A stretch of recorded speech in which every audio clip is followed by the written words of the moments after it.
Oh boy, we're here again.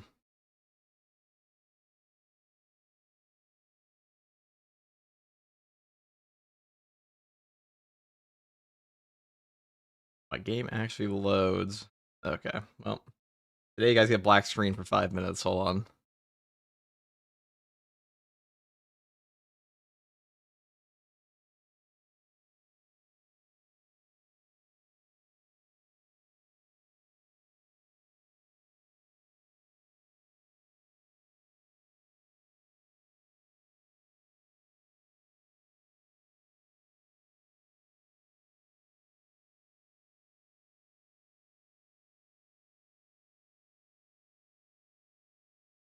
Oh my god. Right off the bat, inhaling my own coffee. Dying. 1 second. Oh fuck. Okay. Well, hello. Sorry about that, guys. So we're gonna play some Space Marine 2 today, as we've done many times before. I don't know if I have an exact plan today, but we'll do something.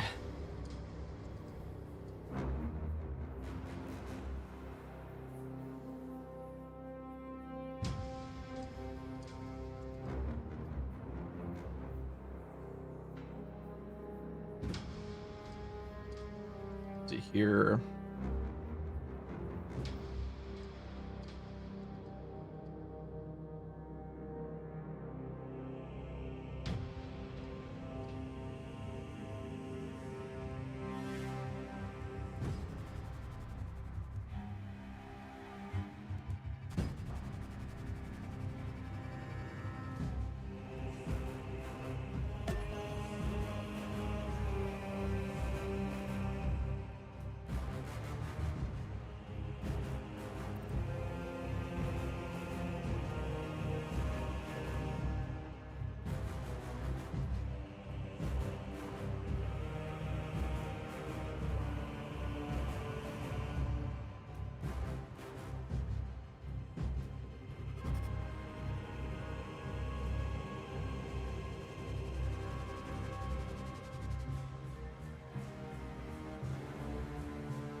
Okay, we're back.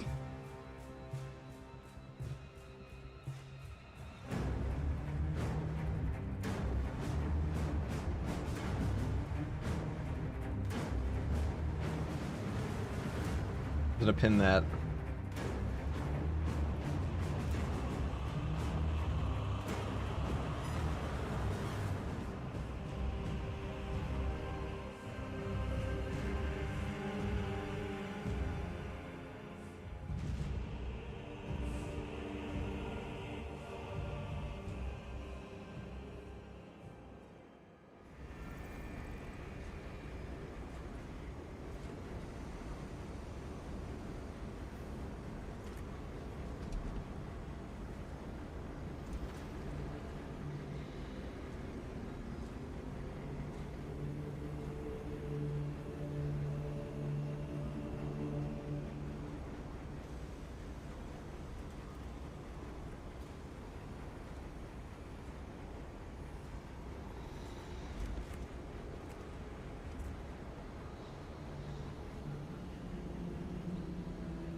Right, there we go, finally.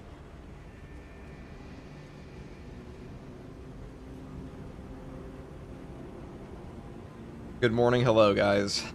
Hello, hello.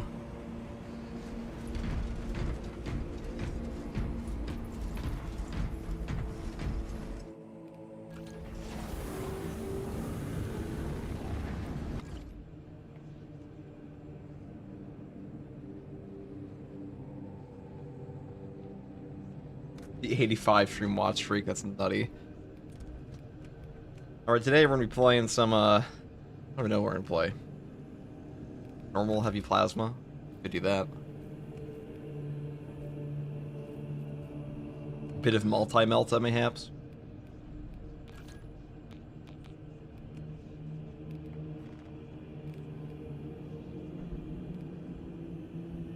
Let's just do this one.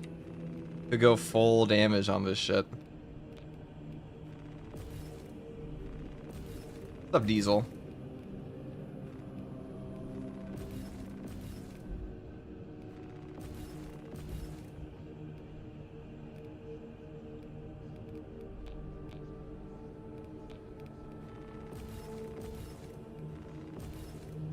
They really need to up some of these, change some of these trees around a bit.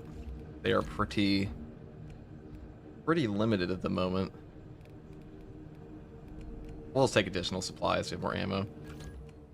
That way we don't run out instantly. Let's play Ultra Smurf. Former Deathwatch Ultra Smurf. I think they usually have like the other shoulder, but you can't do that in this game.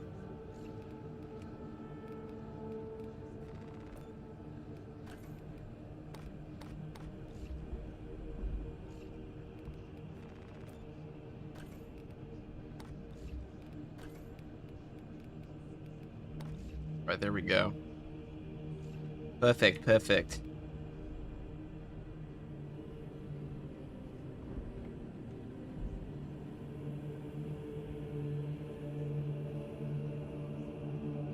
Is the heavy melter rifle good? If by good, you mean the best melta in the game, yeah.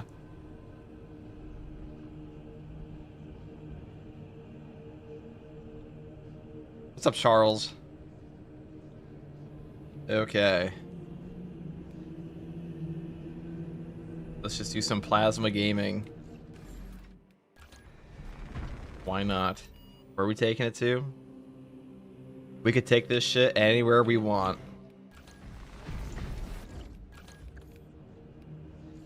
But I think we're gonna take it to maybe Inferno. Or Termination. Reclamation? Exfiltration. Ballistic engine, we could do that too.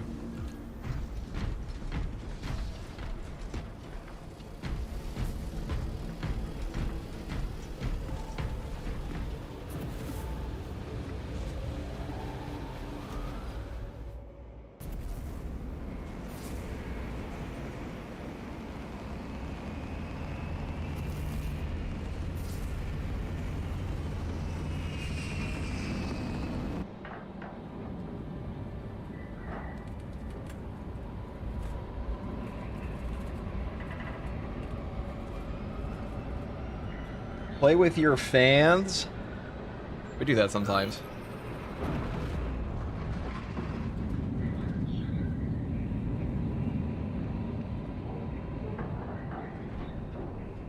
Hey, what's up, Magic?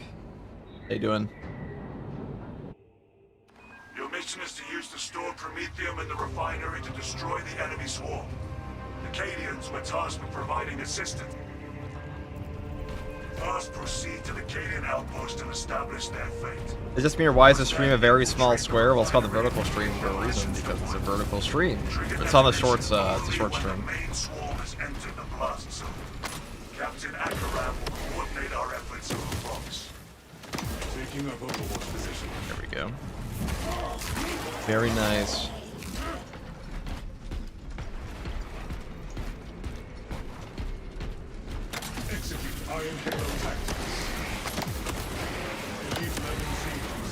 Plasma never fails to disappoint in this game. I mean, not disappoint, impress. What the fuck am I saying? Bang.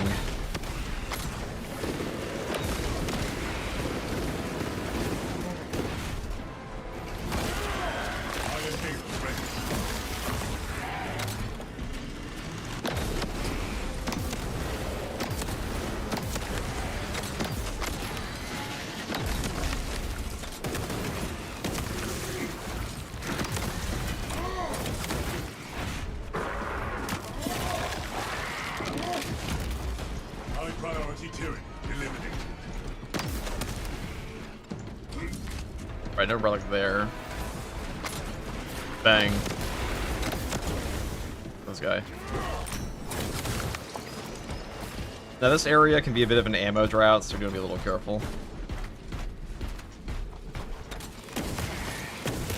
Throwing fragmentation grenade.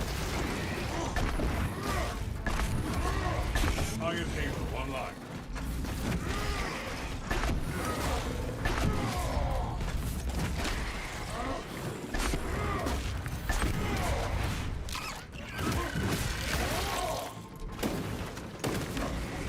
Fucked it.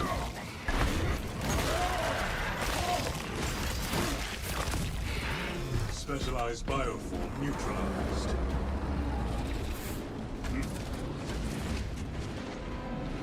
Intercepting projectiles.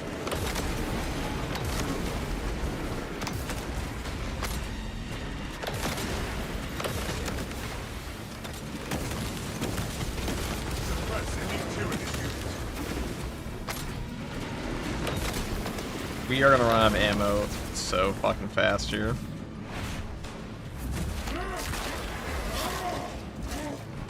Kill confirmed. Major Tyranid threat.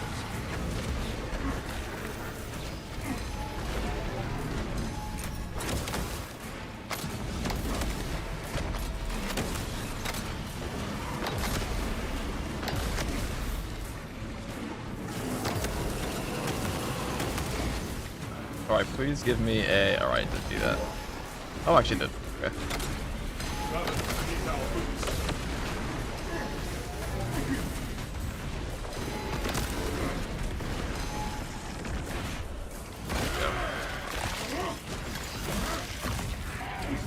Xenos countermeasures successful. So I mean when I say it's a bit of an ammo drought in this area, because like until you get to the ammo crate over here, you can even get to one.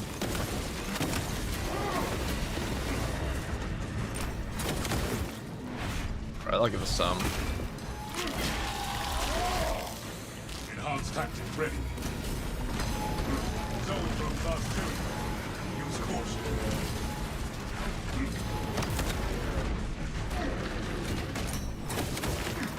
Leaving losers. Iron Halo ready. Engaging elite countermeasures.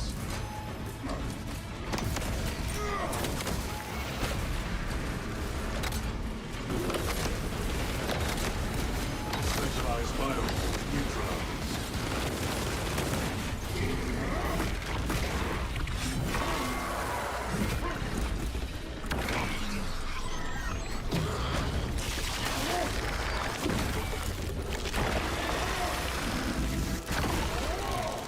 Xenos countermeasures successful.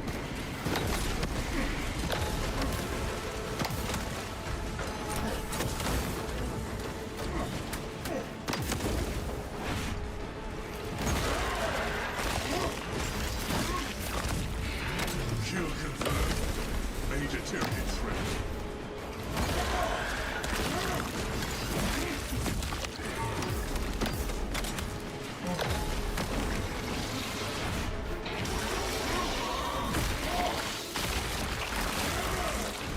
Zones neutralized. Convert Iron Halo online.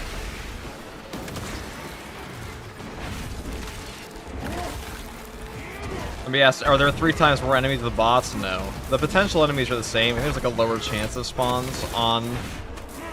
There's a lower chance of spawns in True Solo, but True Solo is still harder than the bots, just because you don't have infinite HP pretty much from your bots reviving you and like constant stints to heal you. Or I should say, you're number one, if you're playing with bots, you're gonna get a guaranteed revive, which means any Guardian relic you get is gonna turn to like 4 lives, on top of the fact that the potential spawns are still the same. Like, you can have easier runs with bots than in True Solo, just on like pure spawns. Just depends on the RNG. Now. Enemy reserve forces detected. Osborne, thank you for the tier 1 sub. Thank you, Osborne. Tyranid eliminated.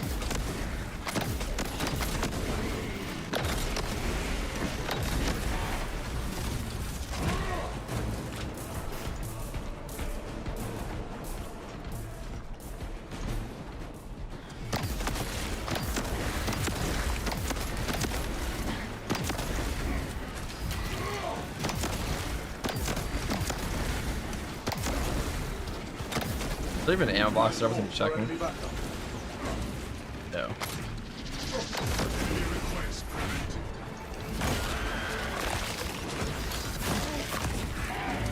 Heavy needs an ammo economy rework next to similar to TAC or Sniper, in my opinion, for a range class with no melee weapon options. I never understood the reason Sarah pushes Heavy into a melee build. They definitely don't at all. I mean, he has a range break. You don't even run out of ammo in this class, hardly ever, outside of like siege mode. Even then. I mean, we're out of ammo now because we're playing by ourselves, but like solo is not the intended gameplay loop.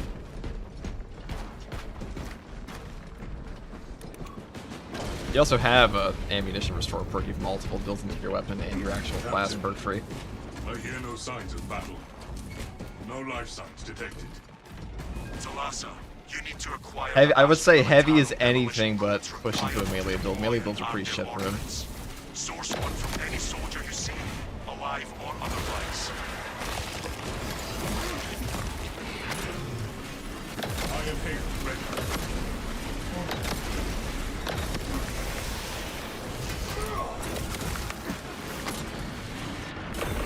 Nullify combatants before it rallies more enemies.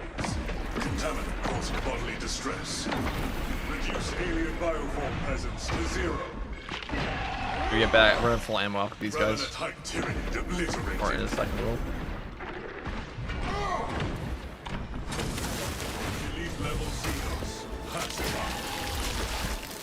Yeah, Plasma also has probably the worst ammo economy of all his guns, I might add.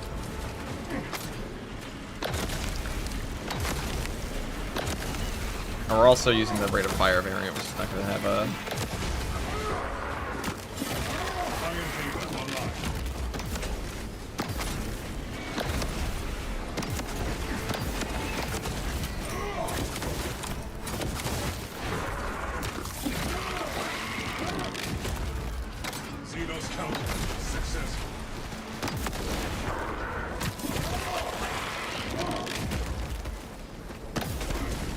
What's up, dude? What's up, Joker? How you doing?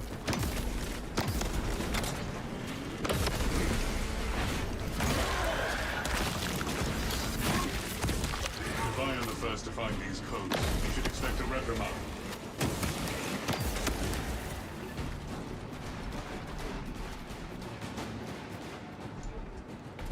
Officer found. No codes. Iron Halo ready.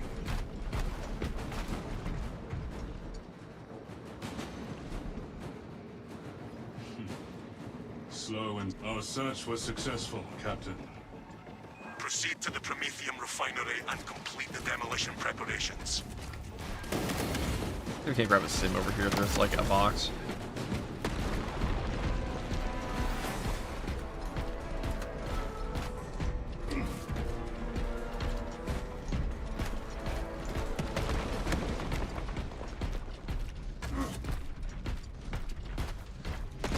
Is the block power fist better than the heroic one? Yeah, but only I would say the heroic one's still very good. It just depends what you're doing, you know. Depends what you want to do. But in terms of damage, it's definitely better. War gear acquired. Jackal with the rate of 22. What's up, Jackal? Hello again. I never guessed which game we're playing today.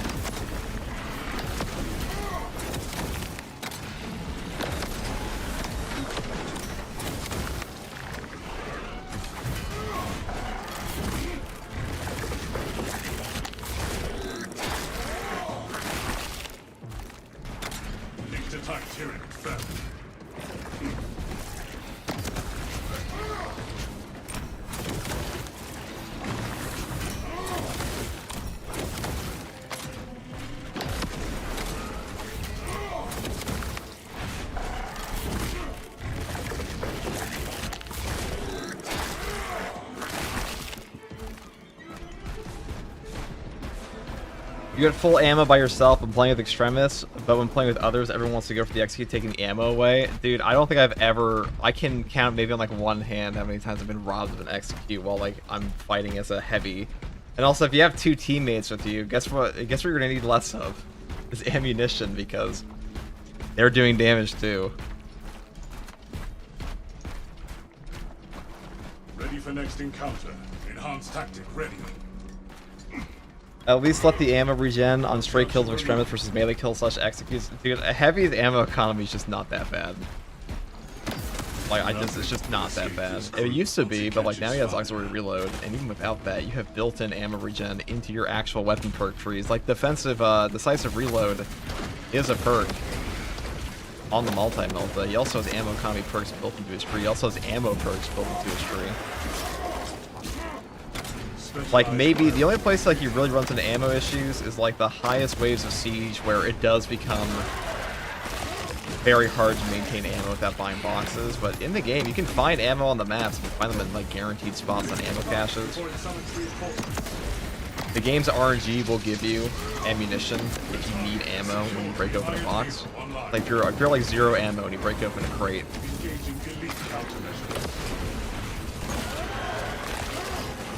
you're gonna need ammo out of that box, almost guaranteed, unless you need something else desperate to stim. Albeit at low health and weapon perks. Well, that's the thing about heavies. Like, you know, you have a 30% increased HP perk. You also have conviction built into this class without that, so being at low HP isn't the worst thing ever.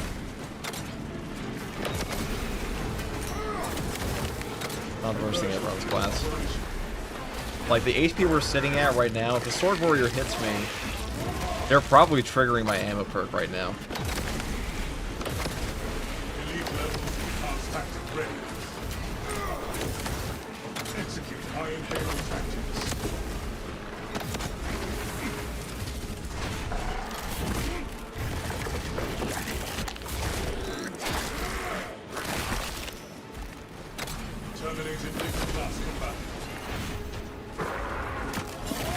Is it possible these players are shooting but not hitting any targets? Yeah, I mean, I've never heard anybody complain about the ammo economy on heavy. It's like a prestige perk.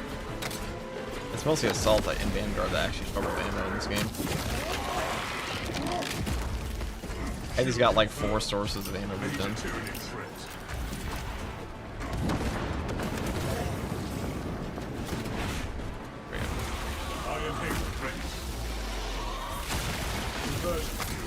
Dang, that's actually overkill.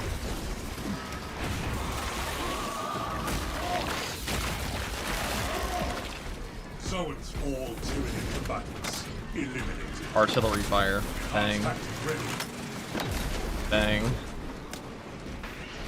You. Got him. Xenos countermeasure successful.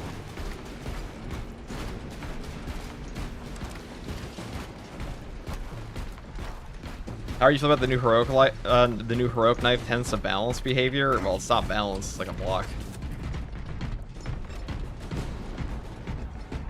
Talassa, the Cadians are running out of time. How close are you to the Promethean facility? If you run out of ammo on the heavy, even without the team perk, it's definitely accuracy and user error. I mean, you can definitely run out of ammo on the higher difficulties of siege mode, like the higher wave. They take a lot of shots. If you're in like wave 35, wave 40, heavy's not doing a ton per shot. This facility was not built with it gets hard to actually hit the extremist kills at that point.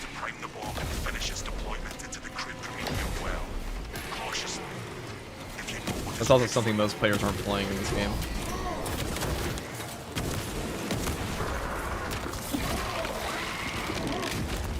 I don't think heavy has any real ammo issues in like a coordinated team at all. Like, unless your teammates are like licking windows, I think you're gonna be okay. On like hard strats and operations. If you're forced to do everything yourself in like a team game, maybe. But that's really more of an issue with like the entire team at that point than just the heavy class. The charge has been on. Rates of activation have been observed. What's up, Overin? What's up, Overin? Crane sequencing initialized. Delivering payload. One line. Well, now you're crying. Not heard that saying in a while, licking windows. Pretty funny. I saw that in my comment section once, and I found it quite funny. Generator 3 clear. Erratic vibrations emitting from generator 3. Operator, bring it into harmony of timing.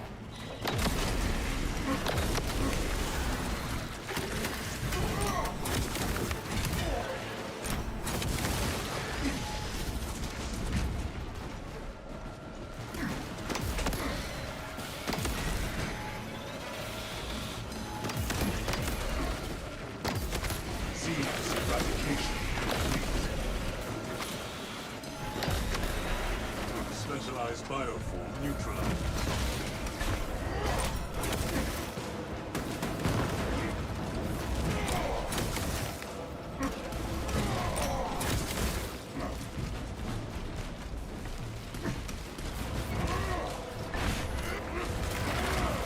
My Vikings cry.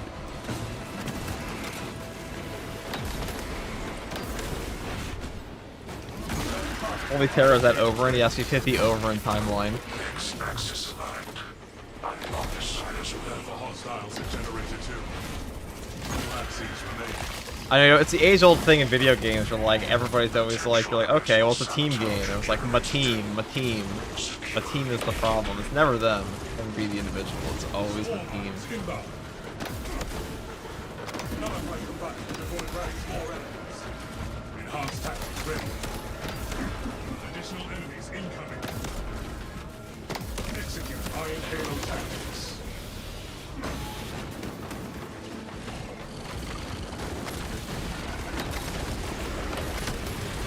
High priority tyranny eliminated.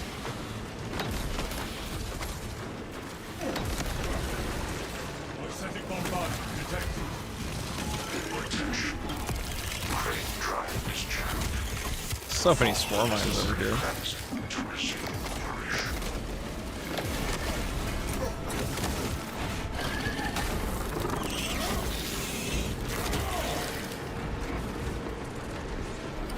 Utilizing crack explosives.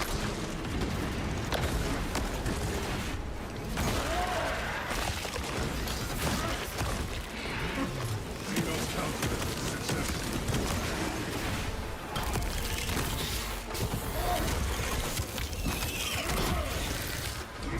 Tyranid bioform obliterated. Tyranid swarm. Iron Halo online.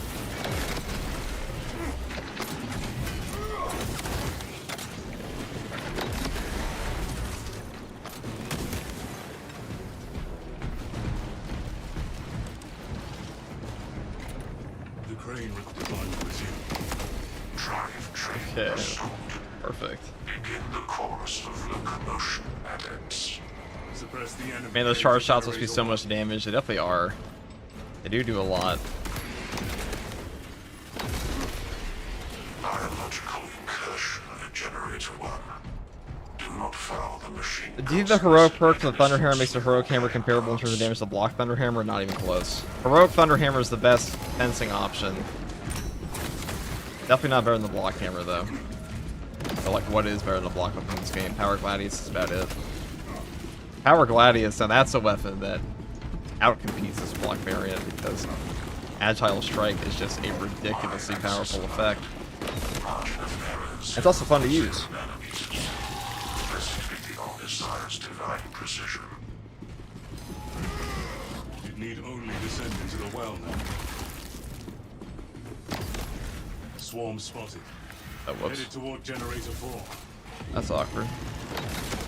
Generator 4 is suffering mechanistic palpitations. Provide service before components are logged. Is this game on PS5? Yes, it is. Is Block Power Axe the best axe? Overall, yeah, I'd say it is. Though, the Fencing Axe is also quite good. The Balanced Axe will also be pretty good next patch, because all of them are going to get fat damage buff. Though, I don't really think that, like, damage is the only problem with balance. Step in the right direction. Specialized bioform neutralized. Yeah. Do you usually go for 2 stacks of damage on the Power Gladius? Depends on what I'm fighting. Entirely dependent on that. Do you only play solo? Not only. I do think absolute operations are far too easy with groups, though. Hard strats depends on the strat. I think the only content in this game that really requires a team is like wave 30, 40 plus siege. That's it. And like some of the more ridiculous hard strats, but usually doesn't come out that often. Captain. There is an observation platform overlooking the Promethium fields. It will make a good vantage for your ambush.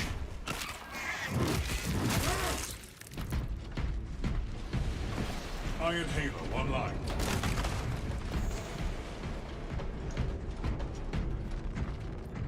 Okay.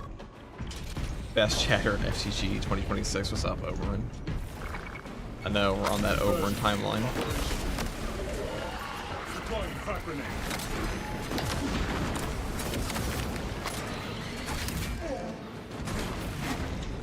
Zone throw tag. Engage my shields. Tyranid Legion knows our locals.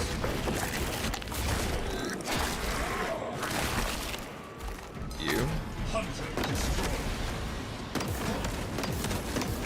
Long-range Tyranid reported dead.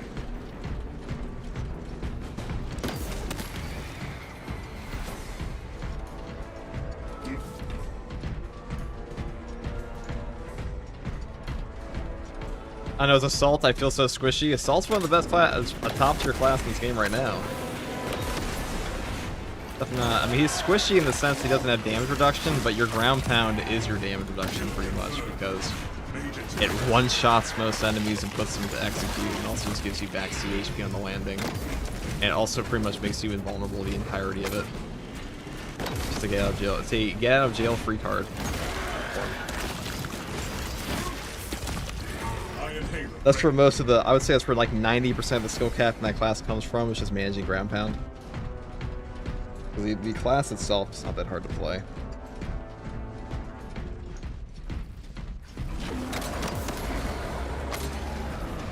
Iron Halo protocol in progress.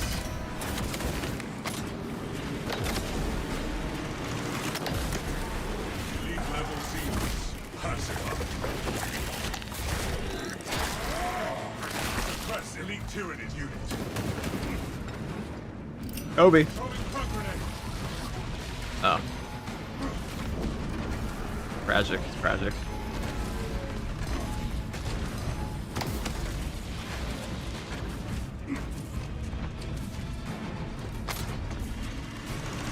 That was a Patriots play. Oh, he didn't even hit him there.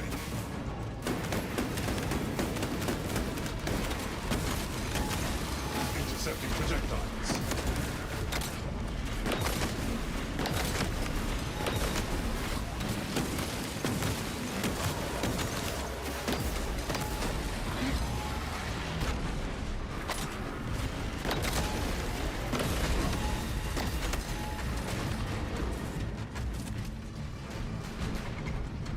I want this guy.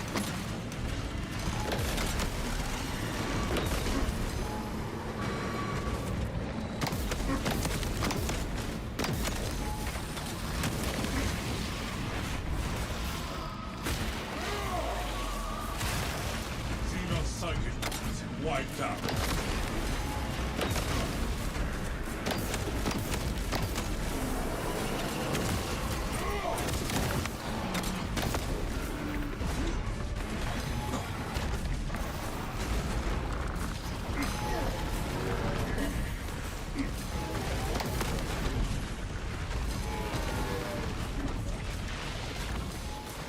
Zone throw class Tyranid. Use caution.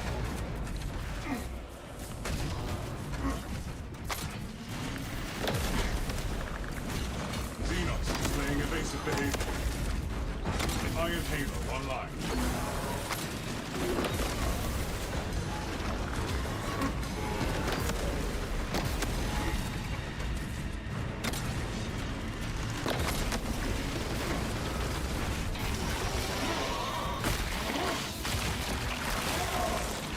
Zone through.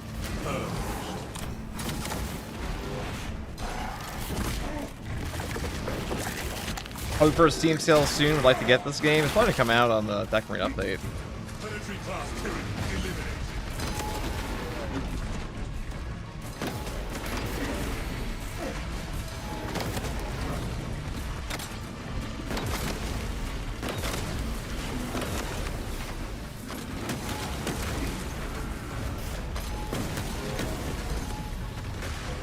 Iron Halo ready.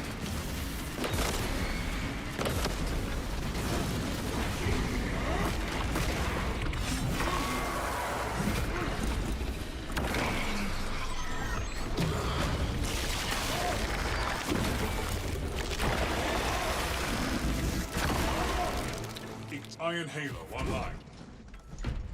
Damn, Kobe would be ashamed. He would have been ashamed of that crack grenade. It was quite the tragic crack grenade, I must say.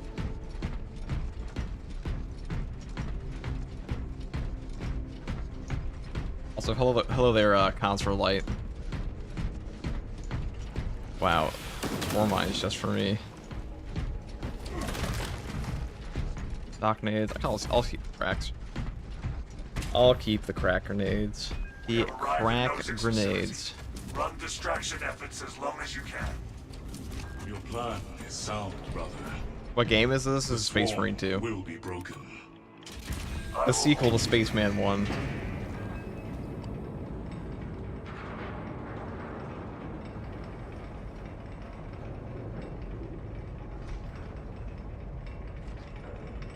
It wasn't all it's cracked out to be? Okay. I see you've entered the era of dad jokes. Alright, let's go over here. Should be pretty easy now. I mean, with both bosses gone. Engaging elite countermeasures. Now, in patch 12, the boss spawns will be Xenos countermeasures. a tad bit different.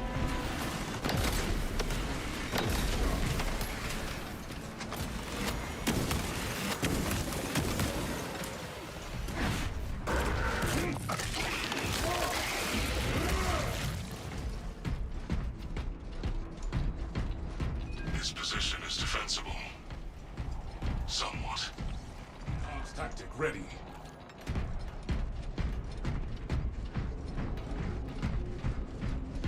Zone secure.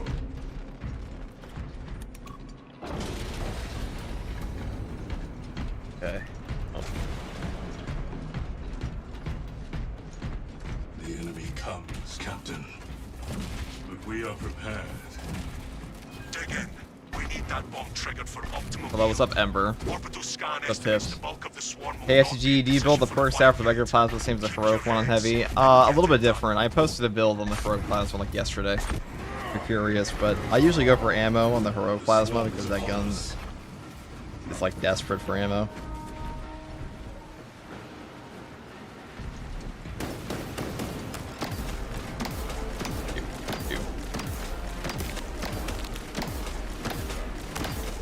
Clear the perimeter. My firing position is no longer secure.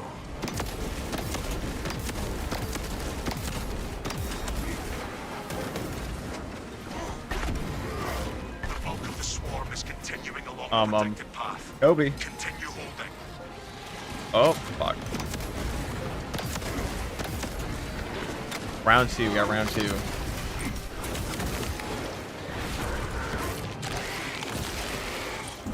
Oh, checks, I always run out of ammo on that one. Yeah, that one runs out of ammo all the time, which is why I just build it for like pure ammunition and have like 90 shots in it, and it feels way better.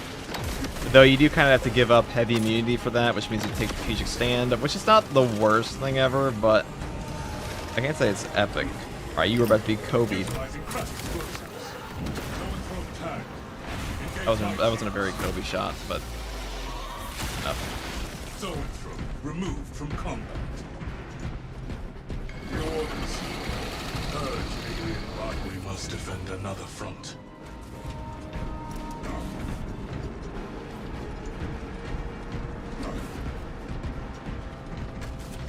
Iron Halo online.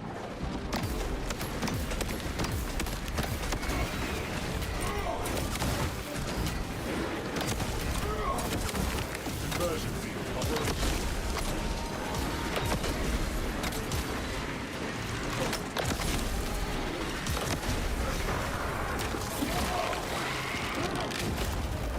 Specialized bioform neutralized. Halfway there, brothers. Keep it up.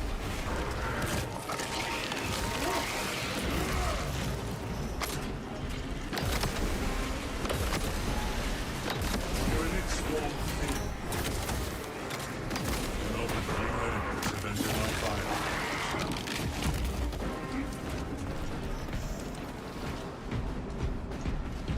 Iron Halo ready. Ammunition restocked. Okay. That was pretty good. Oh, it's coming. Okay. Just. It's behind our front line.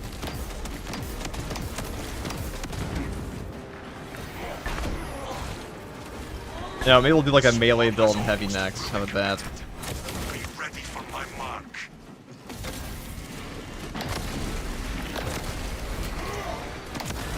A heroic plasma melee build or something.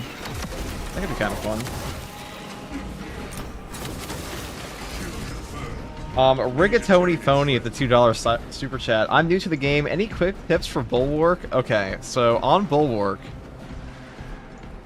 the number one tip, I was actually just thinking about this today, that the number one tip you can have on Bulwark is just double tap your parry key to parry, because the timing is actually the same. The thing that's disrupting most players is that they're holding down their button and accidentally blocking. So if you double tap, I mean, honestly, this is like something I do on every class at this point after playing Bulwark, is that you just double tap your parry and like guarantees it's going to come out. That's the biggest thing to do with them. I would say that would probably help you. That's probably the single best tip I could give. Besides that, probably pick up like one damage reduction perk. Like Steel Within or Conviction are very good on him, and he really does benefit from damage reduction a lot. I'll make a Bulwark guide at some point. I'll probably make a tactical Bulwark and assault guide first, and then other things.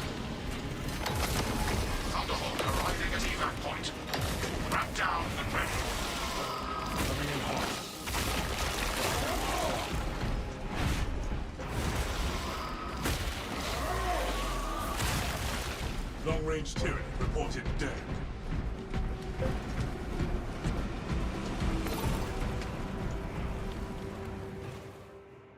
Well, that double tap tip is major, thank you. I think that, like, somebody told me that when the game first came out, and, like, ever since then, I'm like, I don't know what people are talking about. They say they can't parry Bulwark, but just double tap your key. Because that way you're going to pretty much auto-skip the block animation that he does. But if you hold down your block for any reason, for, like, any shitty amount of time on Bulwark, you'll just get, like, a block instead. Which is not what most people want.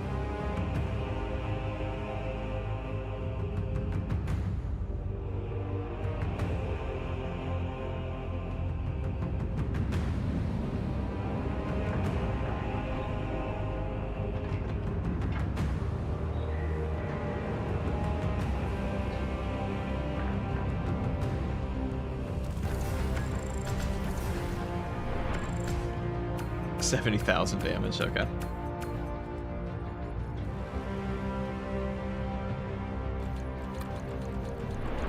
$27 Extremos, that's pretty high on that map. You did get a lot of triple spawns, though. Will you play with viewers? Probably not today. I mean, I don't even know what we play. There's a new weekly tomorrow, I'll probably play that. This weekly sucks, though. It's better by yourself. Why is my video small? Well, I mean, it's a vertical stream. Read the title. You'll know in 2 seconds. There's 2 streams, one for vertical on the shorts, and then there's another one.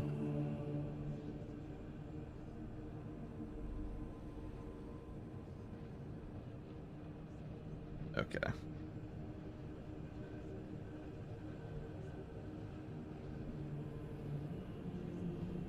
Yeah, let's talk about a couple things here. I'm gonna talk about what's probably the easiest build for Assault after the 1 second, guys. Uno momento. Yeah. Grab my...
Fatty with the $2 super chat. Hey, FTD, what's your opinion on Dark Angels? They're pretty fucking cool. They're top 5 Legion for me. Or Chapter now. I mean, Lionel Johnson's one of the only Primarchs that's back, so kind of have to like them a bit, right? Oh. Do you use any quality of life mods or just vanilla occasionally on the Nightmare mod? I don't have any quality of life mods, unless you count the testing arena as a quality of life. That's the only one I play with. 99% of the time, if I'm playing mods, it's just a testing arena. But there are. There's no quality of life mods for this game like Darktide anyways. Okay. Let's see here. I think we'll ever get Retributors. Maybe it's like a successor. But we didn't get them in the Imperial Fist pack, so I kind of doubt it. Anyways. Anywho. Let us do this one.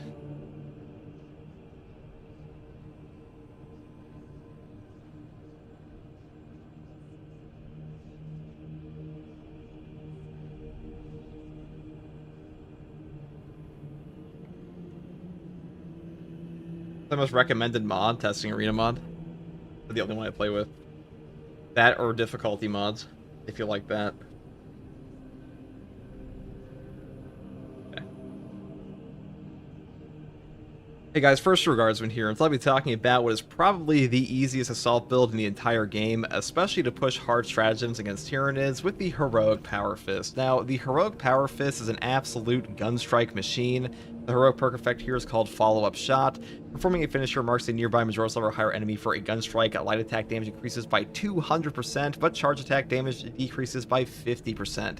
Now, a 200% increase in your light attacks means that you can actually just punch guys in the face in between gunstrikes and parries very easily. This is also the heaviest hitting fencing weapon in the entire game for a Power Fist option, which is very powerful.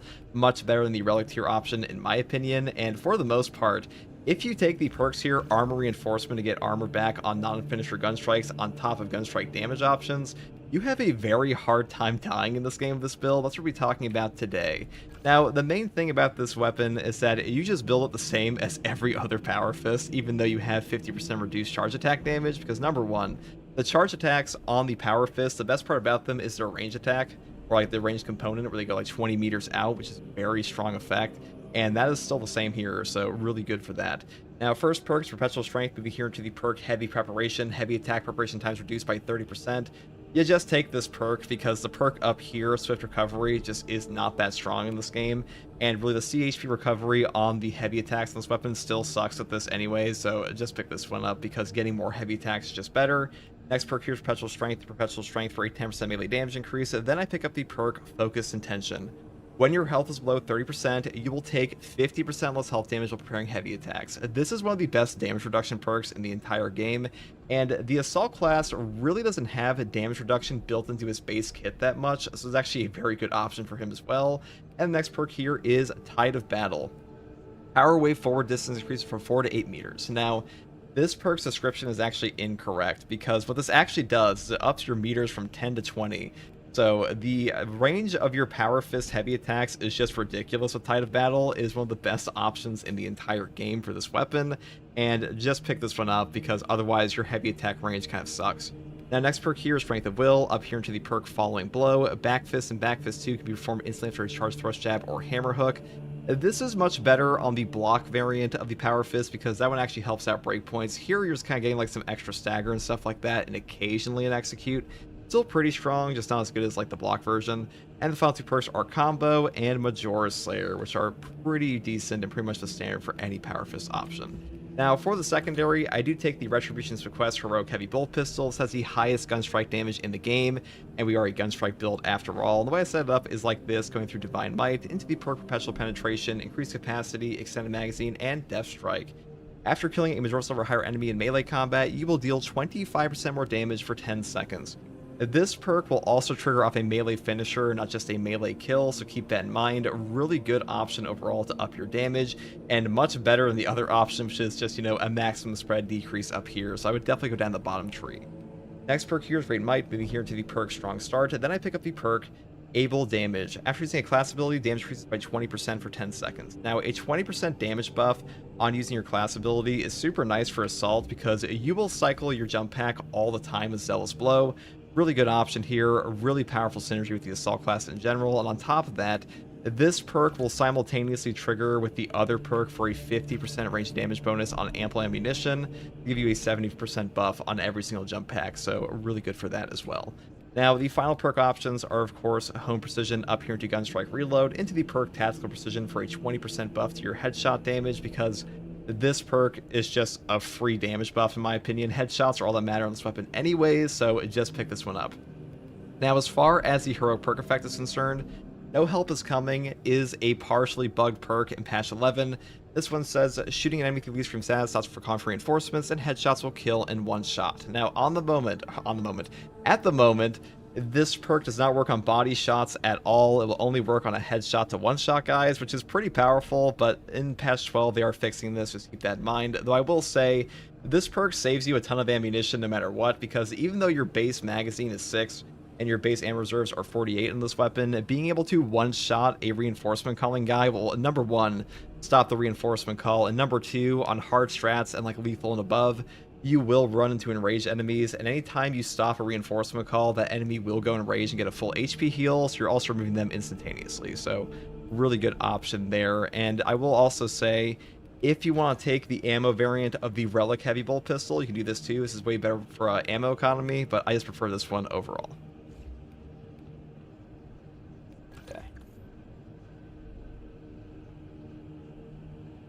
Now, for the Assault's perk tree... Oh, hold on, guys. Second. That could definitely work just like a passive... Oh, my God. I'm dying. What are people in chat saying?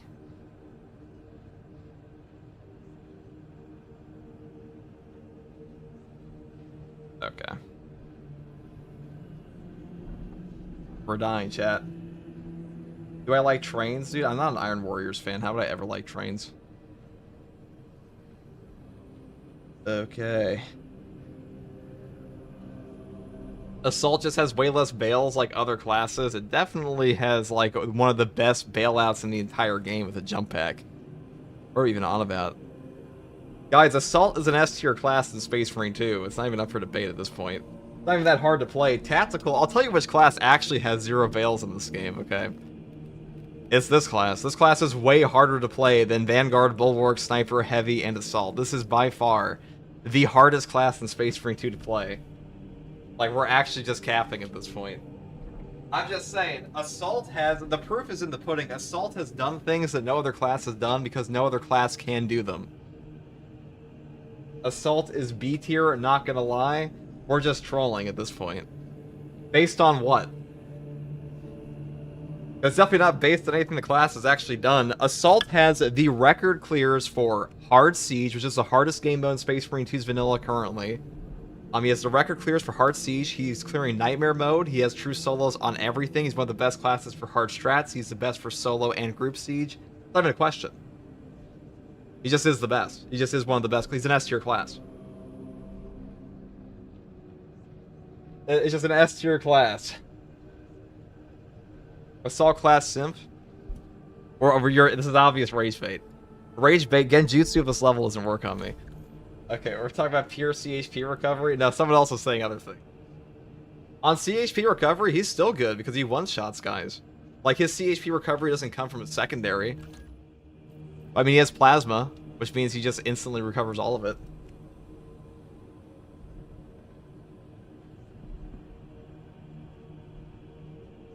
First chat skill issue, Carson. It is like... I'm just being honest, Assault is B tier for me, all of our opinions. I mean, yeah, but like some opinion... I don't even think this is a matter of opinion. I think it just is like provably better than other classes. Because otherwise the other classes would be going to those high waves, but they're not because they can't. Because they just like they don't have perks like this. Like this is a perk that mathematically scales infinitely, okay? Let's put it that way. Obvious rage bait? I don't think it's rage bait. I don't even think it's rage bait this time. Like, the more enemies you put on screen, if I put in more Hormigons in my game, this perk will keep going up and up and up and up infinitely with the amount of Hormagaunts that are in front of me. That's all it is. Like, people say it's a matter of opinion. Meta is not a matter of opinion. It just is the most effective tactic available. If we're talking about what's easiest, yeah, I was thinking about this today, that people say this about classes in games all the time. They confuse easiest for strongest. Those things are two very different options. Like, let's say a Vanguard with all the healing perks is an easier class to play than Assault is, but it doesn't mean he's better.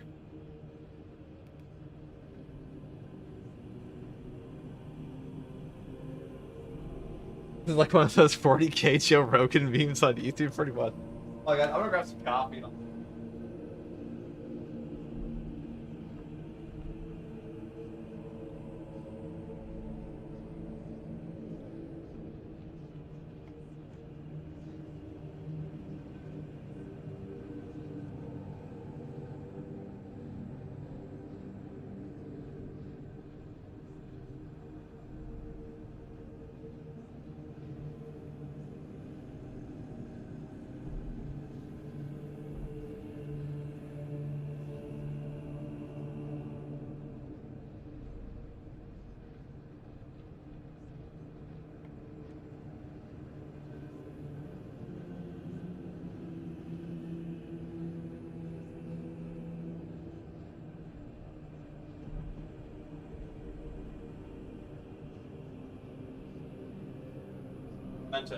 Okay, we're back. Still, if you don't know how to play Assault. No wonder all the Assault players I play with die immediately just from trying to get their jump pack. Has nothing to do. Okay, let's put it like this. If we're talking about the strength level of something, there is a fact of the matter for certain things, right? We all agree, like, there is an objective truth to certain matters. Can a tier list be subjective? Of course, it can be subjective. But is every tier list subjective? No. Hey boss, hope you're doing well. What's up, Scroto? How you doing?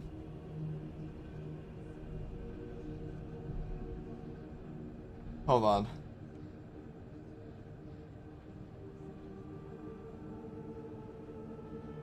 Like, if I were to ask you, do you think a hydrogen bomb is better than a handgun in terms of damage?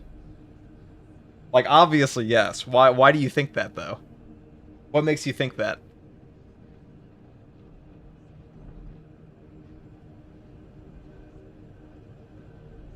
Like,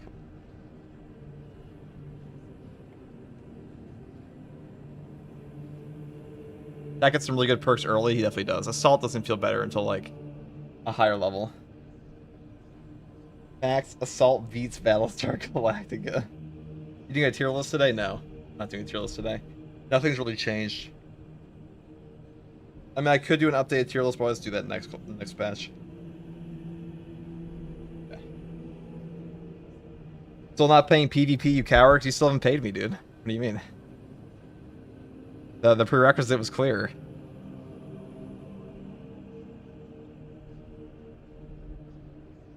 Coughing baby versus hammer crab. Okay, well, we'll go through this. I can see why you're a reluctant streamer, dude. A reluctant streamer, so there's a song like that. Okay, let's do this.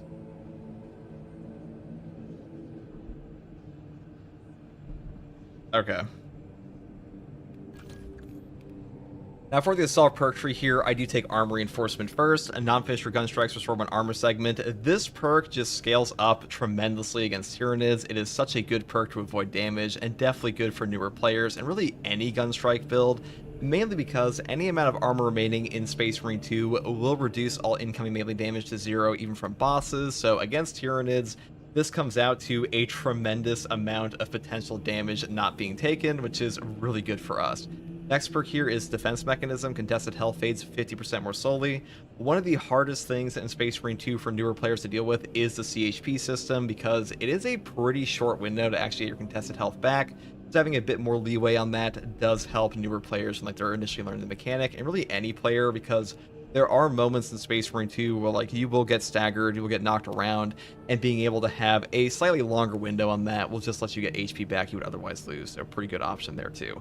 Next perk here is Active Attrition. Enemies hit by damage from melee attacks execute while sprinting or dashing take 25% more damage for 5 seconds.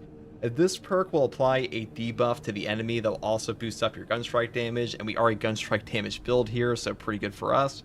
And next perk here is Proven Efficiency for even more gunstrike damage. Then I move up here into the fabled combo of Smiting Angel, Zealous Blow, and Pride and Duty. Now, Smiting Angel and Pride and Duty are just here to enable ground pound damage, and Zealous Blow is just an incredible god tier perk for Assault and Space Marine 2. A ground pound kill restores jump packs charged by 10%. This perk will scale up with enemy density, so the higher difficulty you're playing on, the better this perk gets, especially versus Tyranids, because if you were able to land on a Hormigon Swarm and get all of your charges back on top of just going back up and doing it over and over and over again, as long as there are Hormigons to land on that you don't Synapse burst, you'll just have infinite ground pounds effectively. So a really good option here, and even good versus Chaos, because Cultists will die in one hit and also trigger this, and Chaos Spawn do like to clump up, and also one-shot Zangors with a lot of weapon setup, so really good for that as well. Next perk here is Amp Ammunition. Any use of jump pack reloads the equipped range weapon, increases damage by 50% for 10 seconds. This perk is a very nice range damage buff. I will say, if you don't want to take this, you want to take Commitment instead, even if you're not using Wings of Flame, you could do this. Otherwise, your jump pack dash is just kind of unusable in this game. But I will say, if you are taking a weapon like Inferno pistol for whatever godforsaken reason on a gunstrike build, this weapon does have a 5 business day reload speed, so being able to instantly reload it is a pretty nice option. Now, for the Prestige perk tree, I do take Unyielding Oath first. When charging a ground pound, you become invulnerable for 3 seconds. This perk basically makes your entirety, or excuse me, it makes the entirety of your jump pack trajectory invulnerable. All you have to do is hold down the jump pack ground pound button for like 1 second, or like a split second really. It'll instantly trigger this for the 3-second vulnerability, and invulnerability the entire time during your jump pack ground pound is just godly, so definitely pick this one up. Next perk here is Adrenaline Boost for no knockback enabling, and then we take Fortitude for health increase of 15%, and Practice Aim for a range damage increase of 15%. Though if you want a range damage reduction, you could take Scramble Targeting. And that's pretty much all there is for this build, guys. The Heroic Power Fist is pretty damn easy to run. As long as you have Executes in front of you from Minoris or anything like that, you will trigger the Gunstrike effect of Follow-Up Shot, and more Gunstrikes means more armor, which means more damage, and that's just a pretty easy loop to basically accomplish for any Assault player in Space Marine 2. And that's all I'd say on this one, guys. Hopefully this build guide helped you, and as always, thank you for watching. Take it easy. Bye. Good enough. You haven't used the Heroic Power Fist once, it's very easy to use. It's probably the easiest build in the entire game to use, to be honest. In terms of just armor recovery. Now, where were we on Assault propaganda? What were we saying about? Do people actually think this class is like, all right, just raise your hand in chat. Do you think Vanguard's a better class than Assault? And then if you say yes, I also want to know, who in chat thinks Vanguard's a better class than Assault? Anybody?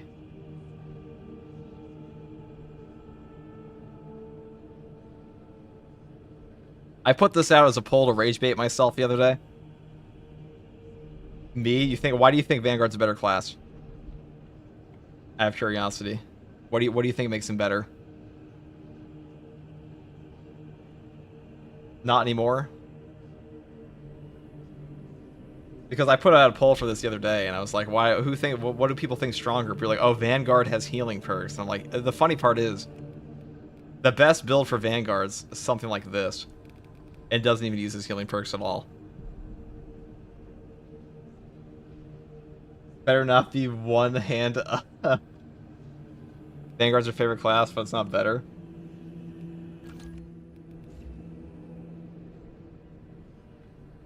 Yeah, I really think Vanguard's not even that picked anymore. I swear to God, once they fix this class, it'll be pretty fun though. What are we playing next? Stalker bolt rifle, bolt rifle. We could go for a grenade launcher build. How about that? I haven't done that in ages. Why not? Fuck it. Full on grenade launcher build.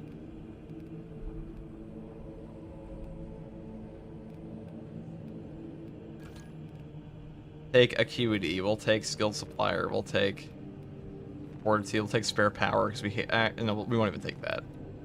There's no point to take that outside of Siege mode, I don't think.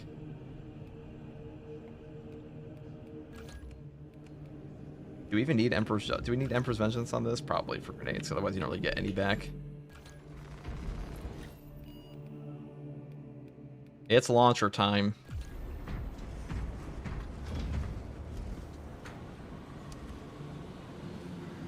I think honestly Assault is better if there's a lot of Minoris or Tyrannus, but if you're decent at getting Majoris down, close to executing the AoE damage perk deals with the Minoris.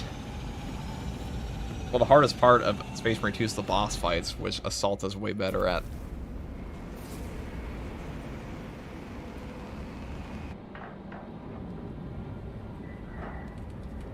I like Vanguard when he joins the team for health back team perk. It's the single best team perk in the game, so yeah, that too. Unmatched Zeal isn't even the best perk on Vanguard, let alone the best team perk in the entire game.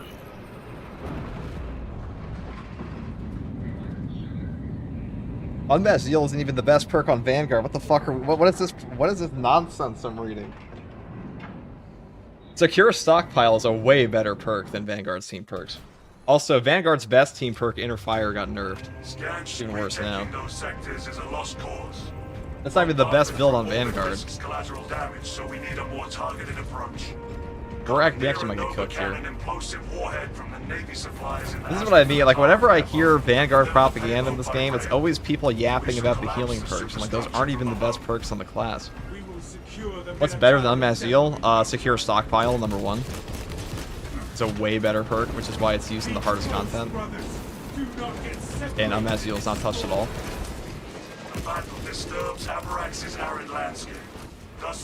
Inner Fire is also a better perk.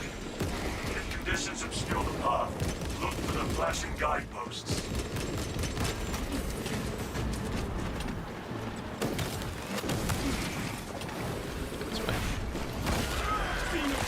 Bonds of Brotherhood hype, yeah. Encompassing Agents is also better. Also, Focus Restoration is a better team perk.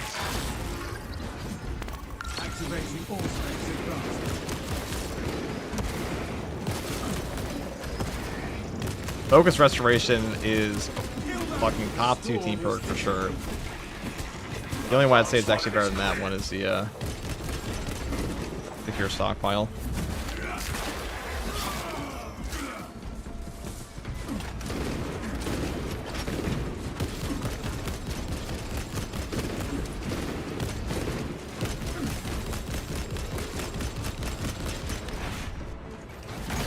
I've done True Souls on absolute every class and every mission. I had an easier time with Assault than Vanguard personally. The Assault's better. Vanguard doesn't do damage. He just has a higher margin for error. That's the big thing about him. And he also has a terrible... His class ability is the worst in the game. Grapnel's not very good. He also has god-awful targeting.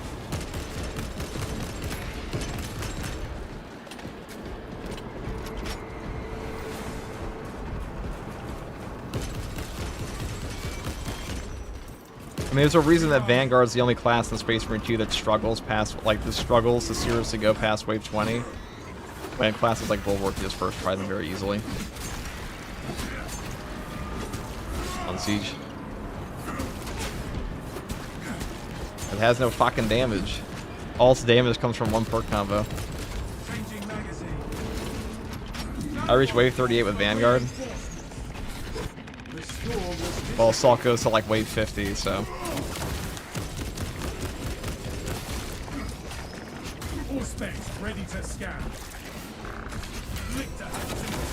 Assault damn near pushes Wave 30 solo at this point.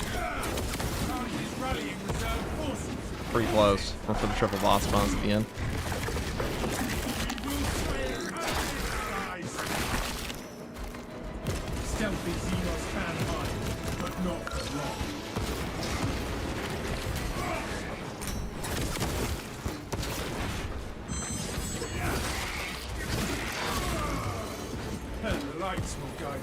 Okay, you're back. Well, you were asking what's a better team perk than Unmasked Zeal. Inner Fire is a better one, first of all. Focus Restoration is also better. Secure Stockpile is definitely better.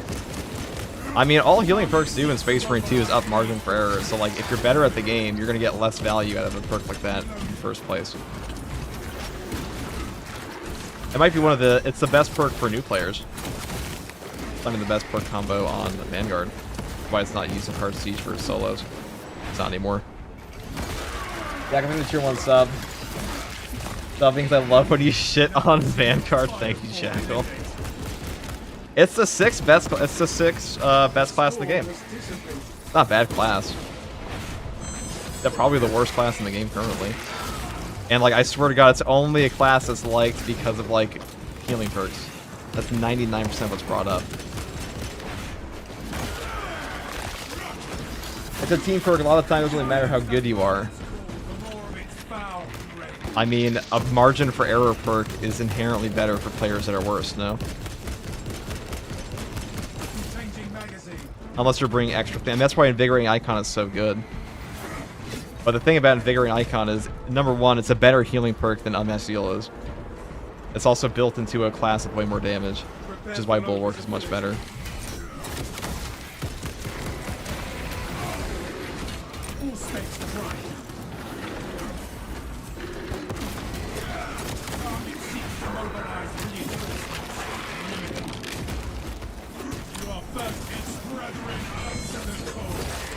TECHMARINE could be weaker on launch. Yeah, it probably will be. TECHMARINE will probably be the worst class in the game. They don't change it.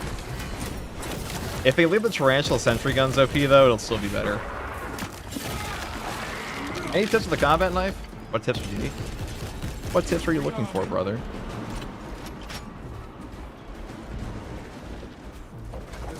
I hate Vanguard. I see it all the time. All over the place, people just love the class. But hey, you know, Windows do need looking. So, I mean, it's not that Vanguard has no skill cap, but like the build that people bring up is not the hard one.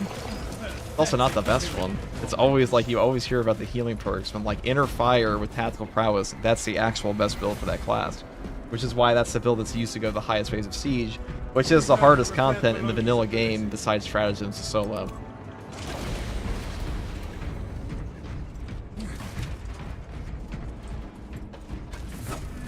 Comparing anything to Bulwark isn't really fair. Why not? It's a class in the game. We're talking about what's the best.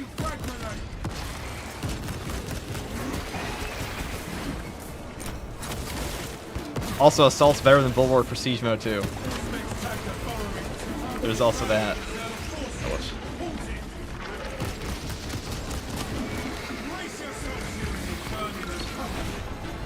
Oh, I thought my rating impact up. That's awkward. Whatever, I'll shoot you.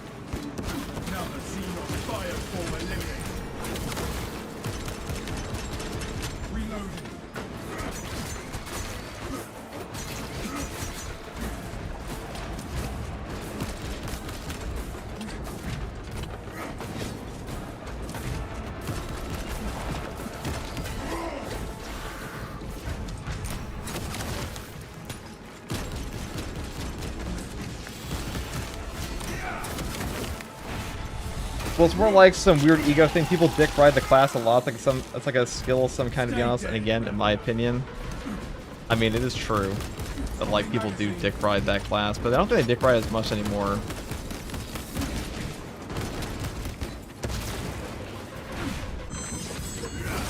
I really don't think they do.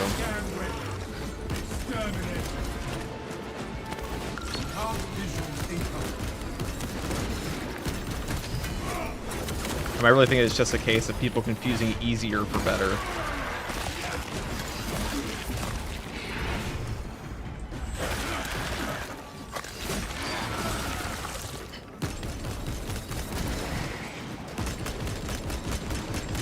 Changing magazine. Though to be fair, Space Marine 2 does have a lot of unavoidable situations in this game, but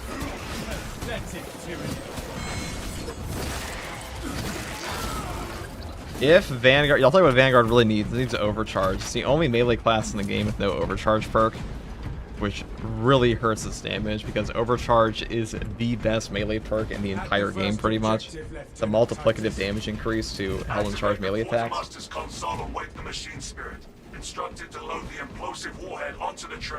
don't know about you, I just play the game. Where do people dick ride a class in the PvE game? I don't know, dude. Take a look at one comment, in any tier list I've ever made, and you'll see at least 50 dick. You'll see like at least 50 showcases of people dick riding a class, and it's usually people have no idea what the fuck they're talking about. Is this PvP? Yeah, totally. It's definitely PvP. Operators required to complete the transport process.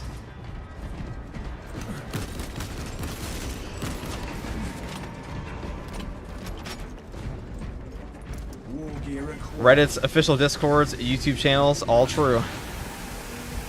Everybody glazes thumb class in the PvP.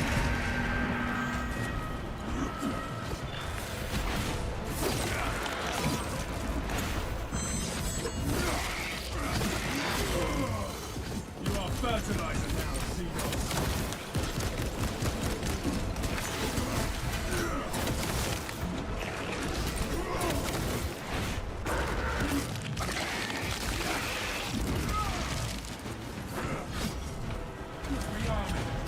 Or the Cantor Drift? Hello there, Sir Gao. What game is this? It's Space Marine 2. Sequel to Space Marine 1. The other Space Marine game.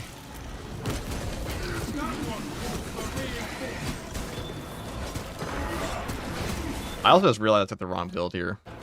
I'd rather have Retribution's Request on this one, definitely.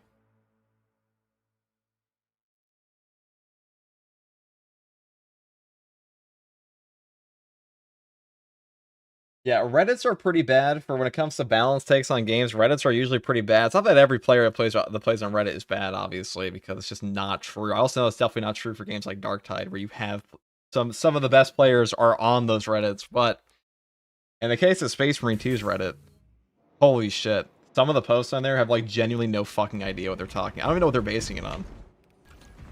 Like, what are we even basing balance on? Because it's definitely not what's been done with these classes half the time.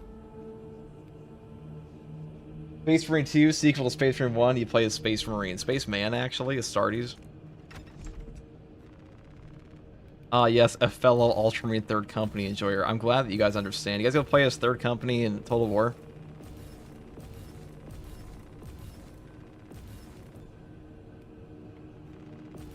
All the Vanguard's melee perks are either bad or outclassed by a far better perk in its column. Well, the best build for Vanguard's a flowchart build. It's just Zona Impact plus Tactical Prowess, which is like the most gimmicky shit in this entire game. And Melee Mastery is a bugged perk. I'm pretty sure this perk isn't even multiplicative when it's supposed to be, because this class has a less melee damage than Sniper does right now, because Sniper has a multiplicative 20% damage buff with the exact same perk. This is the same perk. It's just better on Sniper than this Vanguard, and Vanguard gives up more to even take this because you have to give up your no knockback. It's stupid. Stupid thing they built it that way. Okay, we'll do this again. Power Gladius, I mean, it's just the path, right? We could take a fencing chainsword. I'm sure people would like that too. All the people love the fencing chainsword, don't they?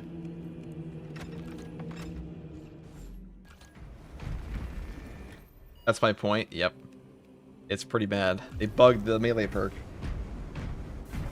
You're a 4th Company enjoyer?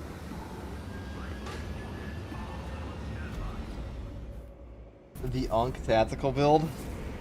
I mean, I don't even think fencing... I don't know why people think block weapons are harder than fencing. Only because they require you to know the moveset of the enemies. That's really it. It's really all it is.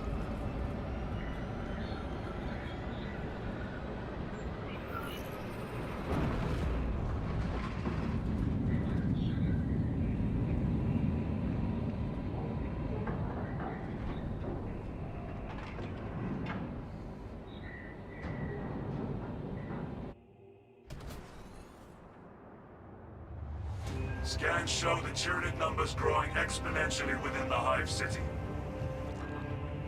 Retaking those sectors is a lost cause. Bombardment from orbit risks collateral damage, so we need a more targeted approach.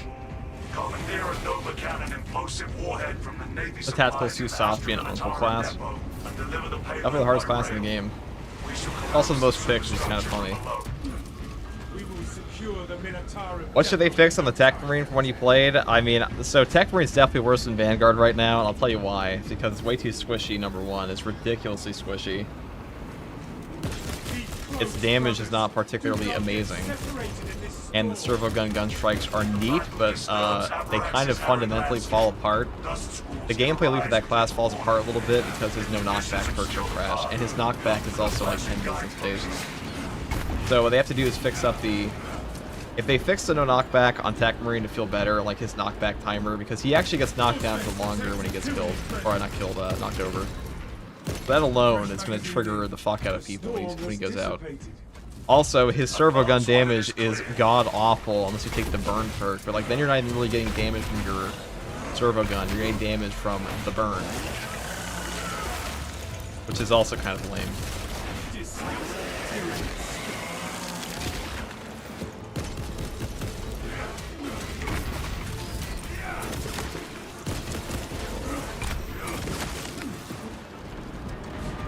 Prepare for low visibility.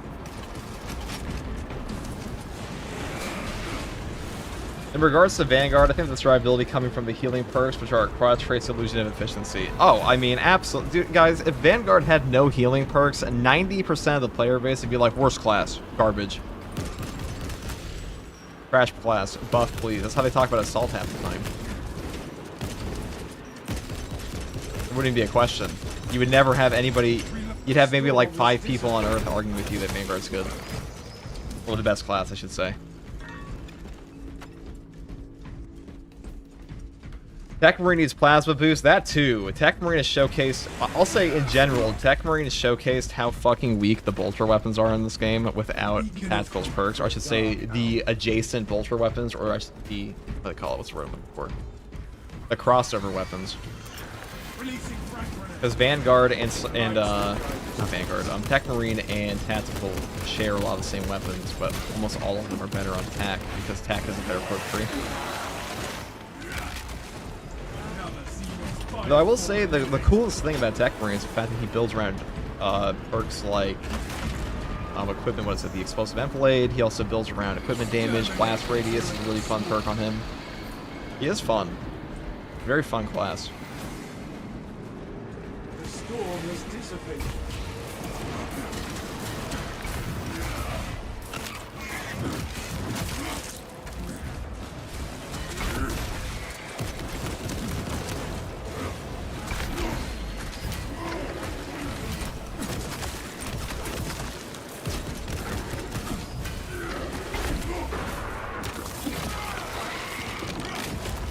What difficulty is this? Is absolute.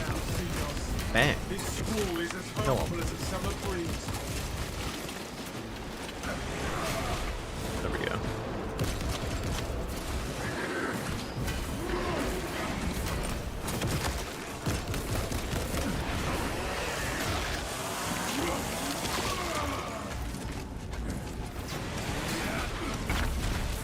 Changing magazine.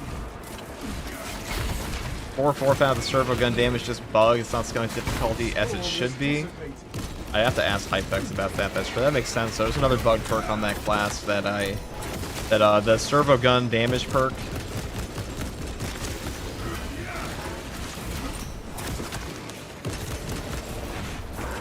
Is also broken. The bonus melee damage after a gun strike only works with the normal gun strikes, not the servo gun one. Which was like one line of code that was bugged or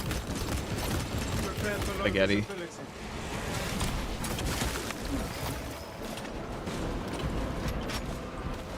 I have a buddy that only plays Vanguard. It's tragic. I mean, people should play whatever the fuck they want to play. Let's be very clear that nobody should ever feel required to play any class in a video game because it's stronger or anything like that. But like when we're talking about what classes are stronger, I'd usually just look at what they've done, personally.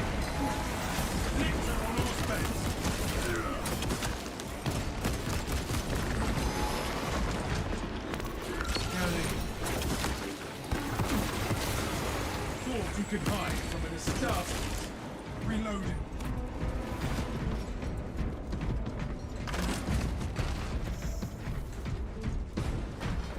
He does run melee champion. Okay, maybe that is diabolical. That perk needs a buff. That perk should be multiplicative. Pathetic tyranny of body. At the first objective, Lieutenant Titus. Activate the Quartermaster's console and wake the machine spirit. Instructed to load the implosive warhead onto the train and assist it when necessary.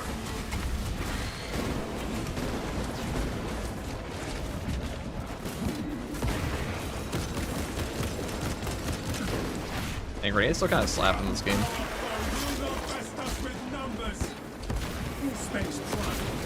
It's unfortunate the next patch, this build is just going to be kind of completely superseded by the heavy bolt rifle one, because the heroic heavy bolt rifle is just way better for a grenade launcher weapon than this one is. Target seeks to mobilize reinforcements and eliminate.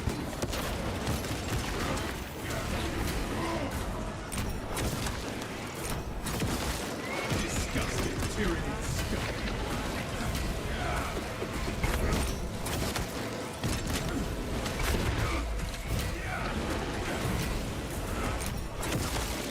Fresh magazine in.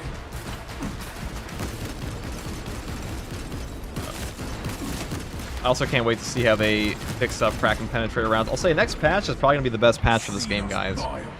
You know, I was a little worried. If it is true that the servo guns aren't scaling properly, that makes me happy, because I'd rather the... Okay, this sounds bad. I'd rather the perk be genuinely fucking bugged in this game than, like, have a bad design choice, because Saber's very stubborn on their design for their game. But when something's bugged, they'll get around to it eventually. We require a Nova cannon explosive warhead to load the Like, if something's genuinely not working, that's better, because that means it'll probably get fixed within 2 to 3 months. If something's just a terrible perk by design, they're probably not going to change it for like a year. Cave Johnson, there's a prime sub.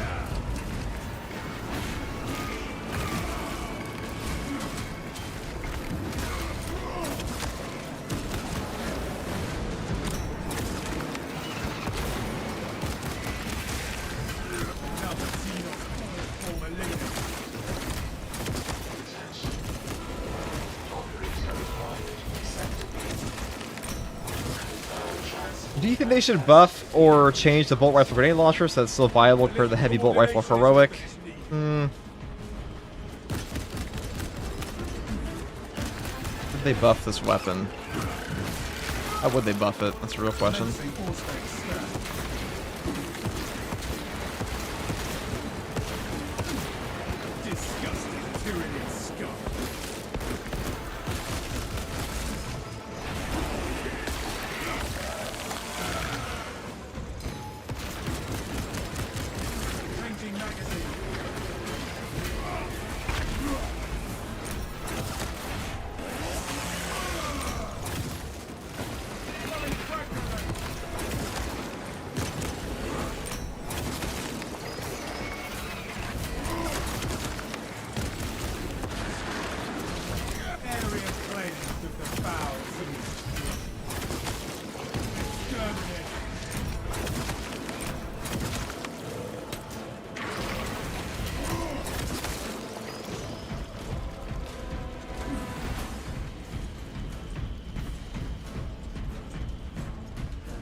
I think they should give it back 2 grenades on triggers for Emperor's Vengeance, that's what I think. I think if they made this weapon give you back an extra grenade, I think 1 was a little much. I understand why they did it, like way back when, like why they made it no longer give you all 10 back, but going down to 1, that was a little excessive, I think. I think it'd be fine if it was 2.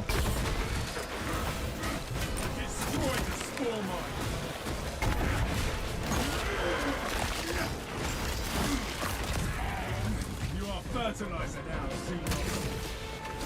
More specs, deep scan ready. Activation all specs advanced. Target rallying reserve forces. Halted. Alien trespassing.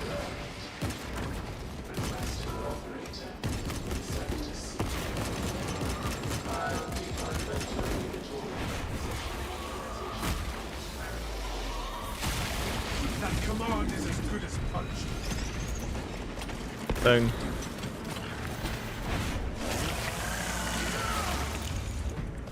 Caleb, thank you for the $20 super chat. Thank you very much, dude. Love your stuff, man. You be you, sir. Thank you, Caleb.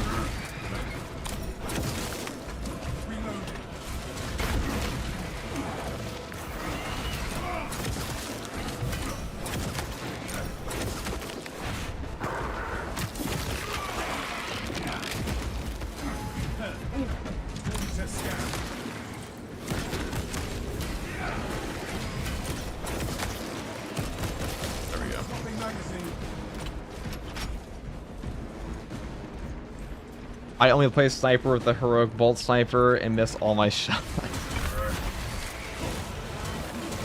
You know, there's a hidden mechanic with that weapon a lot of people don't know about, which is that for some reason, Synapse Burst on Minoris count as a headshot kill. So if you execute a Majoris around a bunch of Minoris and it kills them all while the heroic bolt sniper is equipped, you'll get ammunition back. Because it'll still refund you the perk despite you not shooting a bullet.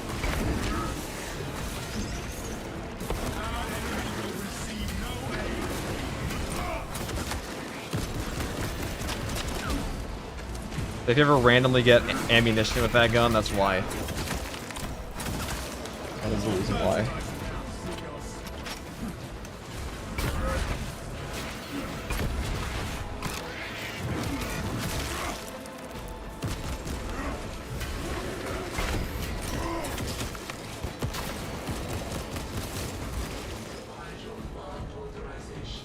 What's the TECHMARINE drop? Drops the 26th of February.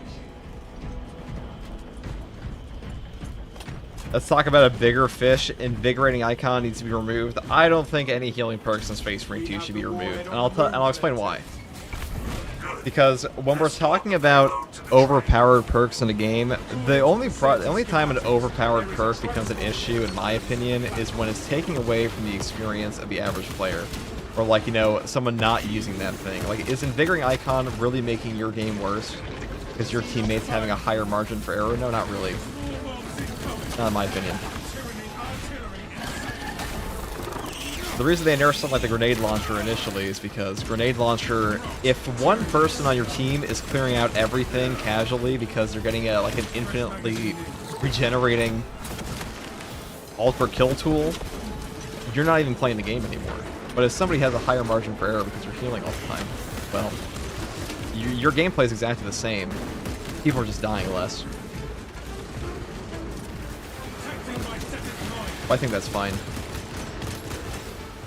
I don't think things should be nerfed in games until they actively take away from player experiences. I think crutch perks, like, the only argument against crutch perks really would be like because you want things that are really hard to be harder. But I feel like that's more of a gamer ego thing at that point. It's like the people that complain about lethal difficulty helmets being too not worth as much anymore.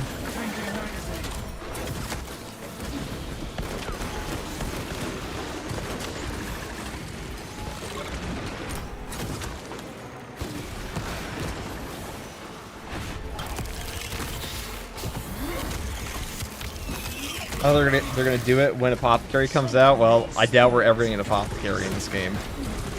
So, there's that.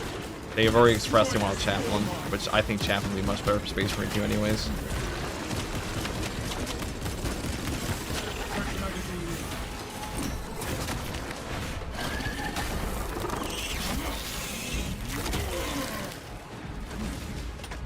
FTG, would you agree that nerfing the heroic bolt sniper was never necessary? Absolutely. I don't think that was a necessary nerf in the game at all. I don't even think that's the best. I mean, that build's not stronger than anything else in the game already. Like, it's not a... Alright, I just leave.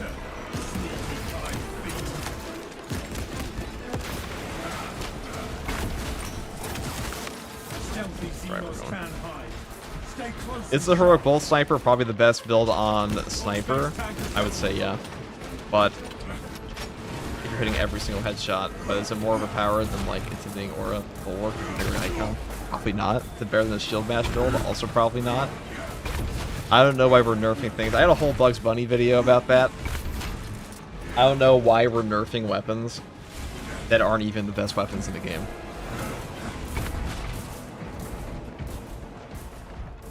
Well, getting a Chaplain mean we have to play as you-know-who? Maybe not, because a Chaplain... well, Chaplain Leandros is a Chaplain in the Ultramarine chapter. But, at least in this game. Which is canon. But we are also adding in new DLC packs for other chapters, so you might not even necessarily play as the Ultramarine guy, though that's pretty unlikely. It is a possibility. Now, the creative director already stated that he wanted Chaplain. He actually wanted Chaplain before TECHMARINE. So if they make another class, it's almost guaranteed going to be a Chaplain.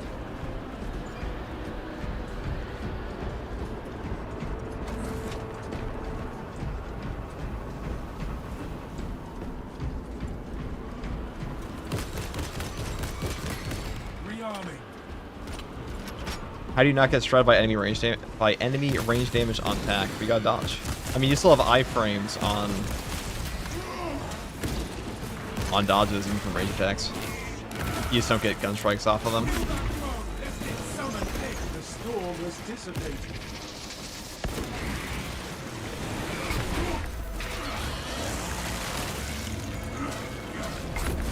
I also say Tyranids are pretty easy to dodge some range attacks of, because even Devourers, it may look like they're just spamming shots everywhere, but they're actually pretty...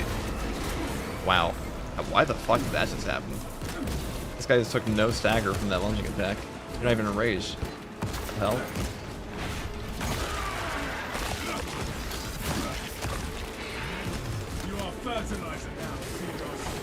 Maybe he wasn't enraged, he just didn't show up the icon on him. That's happened before.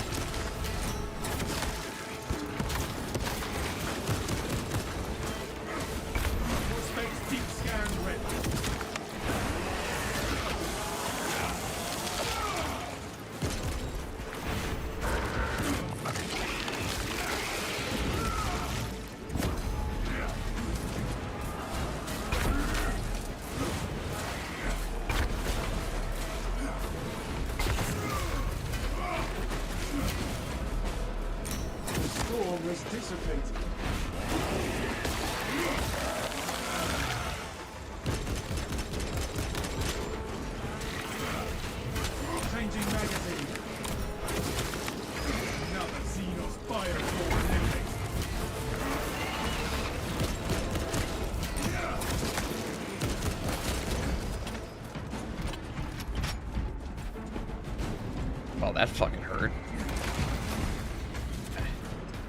Them. Very nice, very nice. Hey, FTG, I really enjoy your SM2 Jujutsu Kaisen videos. I've been watching you since May 2025, and I've always had one question for you. When is TECHMARINE coming out? February 26th. Also, you watch my JJK videos? I haven't posted one of those in like a year. But I am doing a collaboration with No Operator. That we actually did a couple, so go to his channel. You will see me there.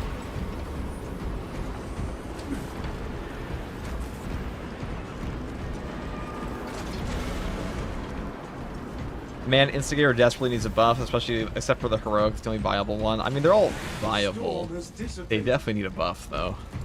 Heroic Instigator is so much better than the other versions. You're not wrong.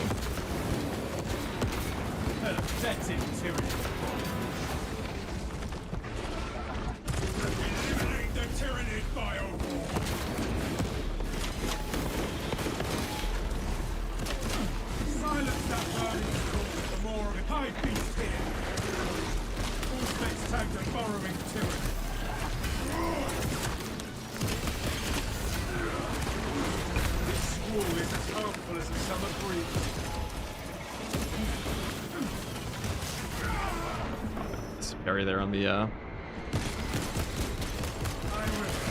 dude, that sucks. I used that range of that. Try to parry the Minoras for armor, but that was a mistime. Or I should say a misread what he was gonna do.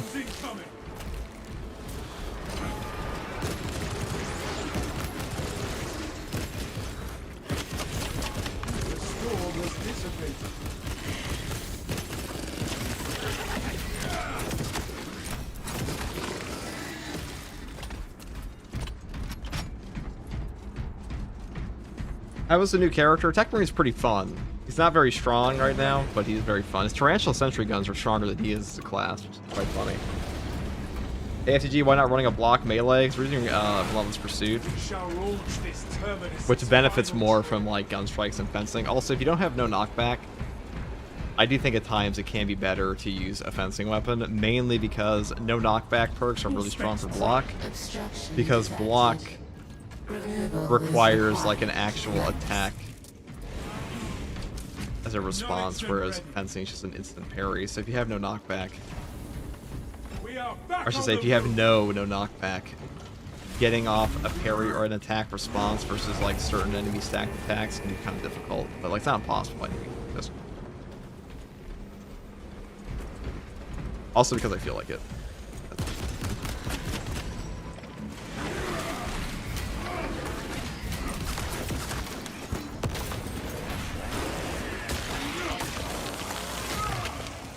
You are fertilizer. Well, what do you think they should change on Vanguard then? Well, first of all, fix his melee perk. Oh wow, convenient. First of all, fix his melee perk, and then also fix his other perk. Or I should say, fix his grapnel targeting to number 1, not have a distance requirement, which makes no sense, and also not have such odd targeting priority. If they fix those 2 things. I mean, he's really not that bad of a spot now, I don't think. Maybe compared to some of the other classes, but like, you know, even if he was the worst, he's the 6th best class in the game. Okay. Exterminate.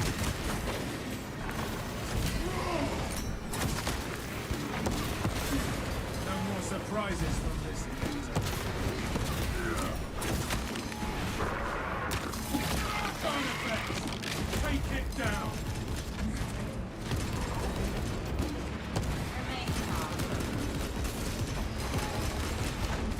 Magazine.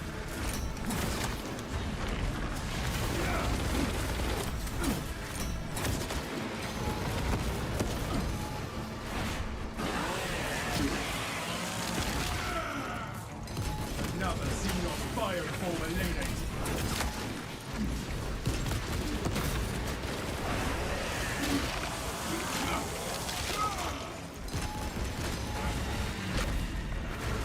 All specs ready to scan.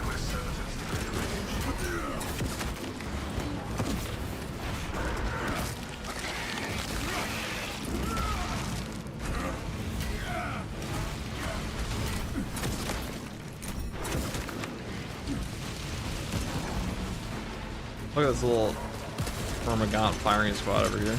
Changing magazine. That was it, you. Bang.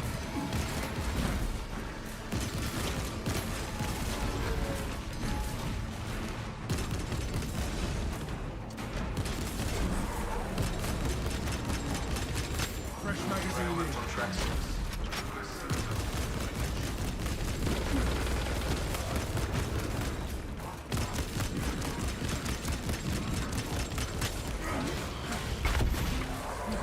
The Hive Mind champion. This guy has such brain rot. Alright. See what a horror show drops to me this time.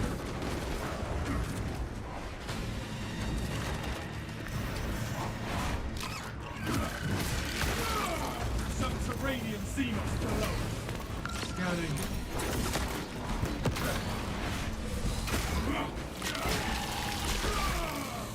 Nowhere left to dig now.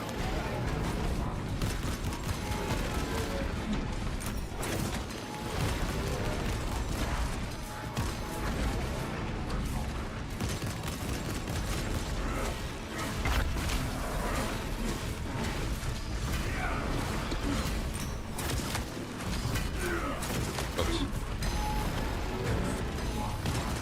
Swapping magazine.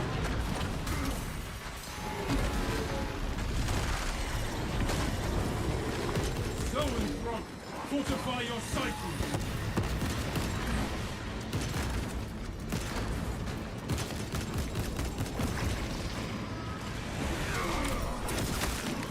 Xenos psych around the match. All specs prime.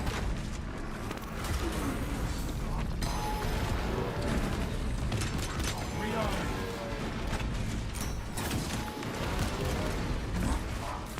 Activating all specs advanced. We broke the Xenos onslaught.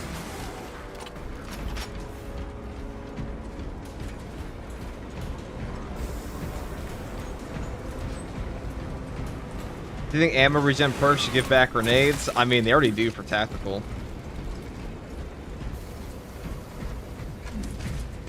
That would solve so much jank by having the targeting not have a like a weird ass range requirement. Yeah, there's a mod that makes it do that, and it feels way better. So I think they should implement that in the game. I personally, I've gone on record many times that like I think the worst part about Space Marine 2 is perk design, and like a lot of like these weird janky class design choices that they made that they just refuse to change for whatever reason. Deep scan ready. It also takes like it also feels like actually no, it doesn't even feel like it literally takes like 3 months to get certain perks to even fix it all when they're broken.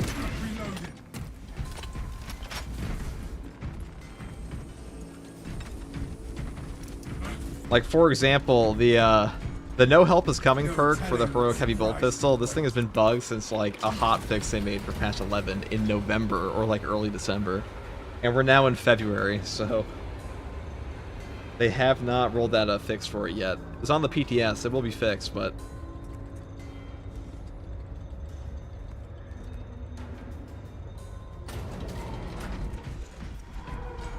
Warhead is loaded, Lieutenant. Good. Deploy it.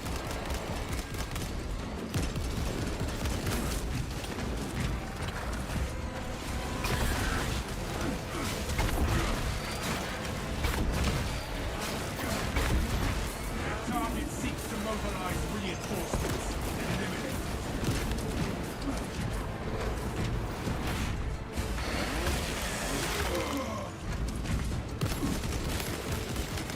Force bags engaged. Another scene of fireform eliminated.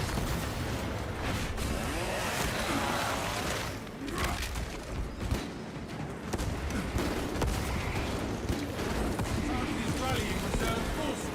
Halt it! Rearming.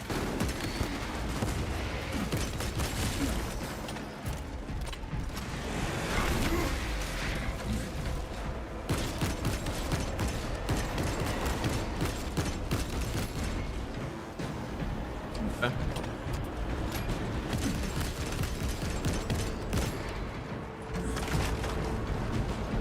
Picking up extra rounds.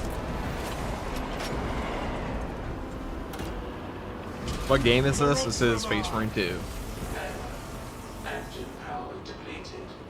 Initiating charging cycle. How long did it take for Overcharge to finally work on Assault? Well, Overcharge was bugged from patch 10 to patch 11, so like 2 months. Reevaluate our strategy. But the funny thing about the Multiple swarms moving to no help is coming heroic perk effect is that it was working on patch 11 launch, and then they added a hot fix to fix the hip fire that was bugged on that weapon, and they broke the perk, and then they just didn't fix it for 3 months. Brothers firing. Like, I mean, I think personally, a company that breaks their own perks in their game with a hot fix and then refuses to put out another hot fix for like a quarter of a year, The train is cruel. it's kind of hard to argue with people and say this company's not lazy sometimes, like, or at least they don't care about the bug fixes that much, and that's also shown in World War Z.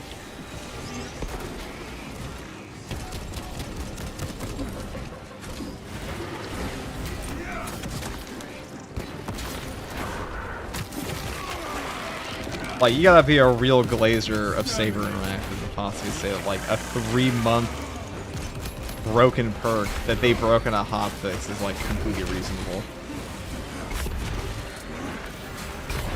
But maybe it's because the game's not a live service. Maybe there is that much overhead in Saber.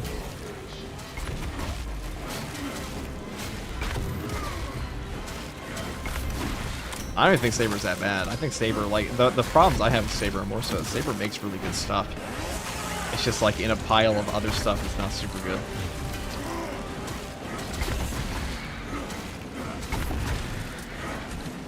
Like, they've made good balance decisions in this game quite a few times. I just wish they made them more often.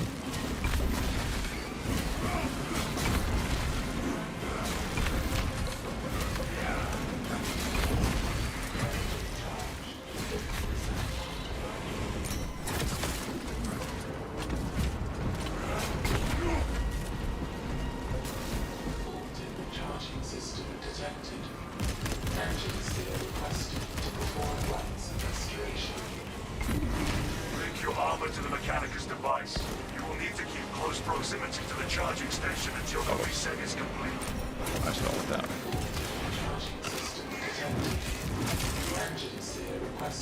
Oh no. Oh no.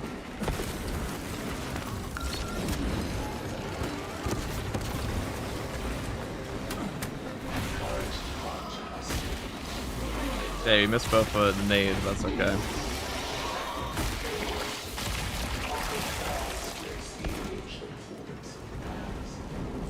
If we coordinate precisely, we can fix the charging station and defend the train simultaneously. It's like a third company ultramarine. Yeah, you don't see the red shoulder that often.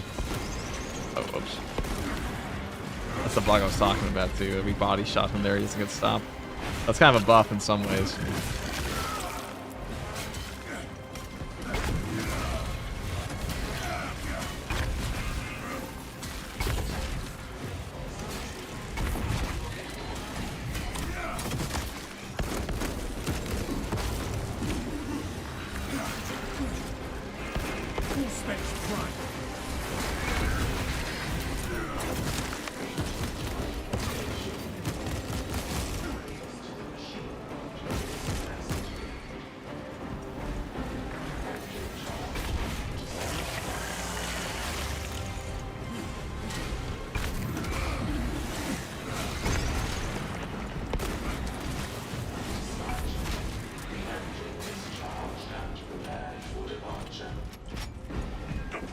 Man, the heroic pistol advertising itself right now. I'm telling you, it saves you a lot of ammunition. Like, you don't actually realize how many times in Space Marine 2 a reinforcement guy is being called, or I should say, like, you know, a guy is calling for reinforcements, but when you play with the heroic pistol, it becomes very apparent. If you swap off of it, you're like, what the fuck? Where'd my gun go? Or where'd my insta-kill option go?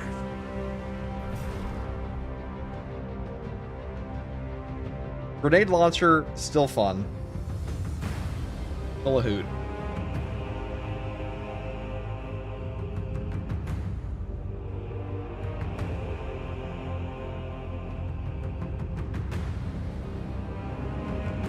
Can you show me your tactical build, please? I sure can. I can go over all of it.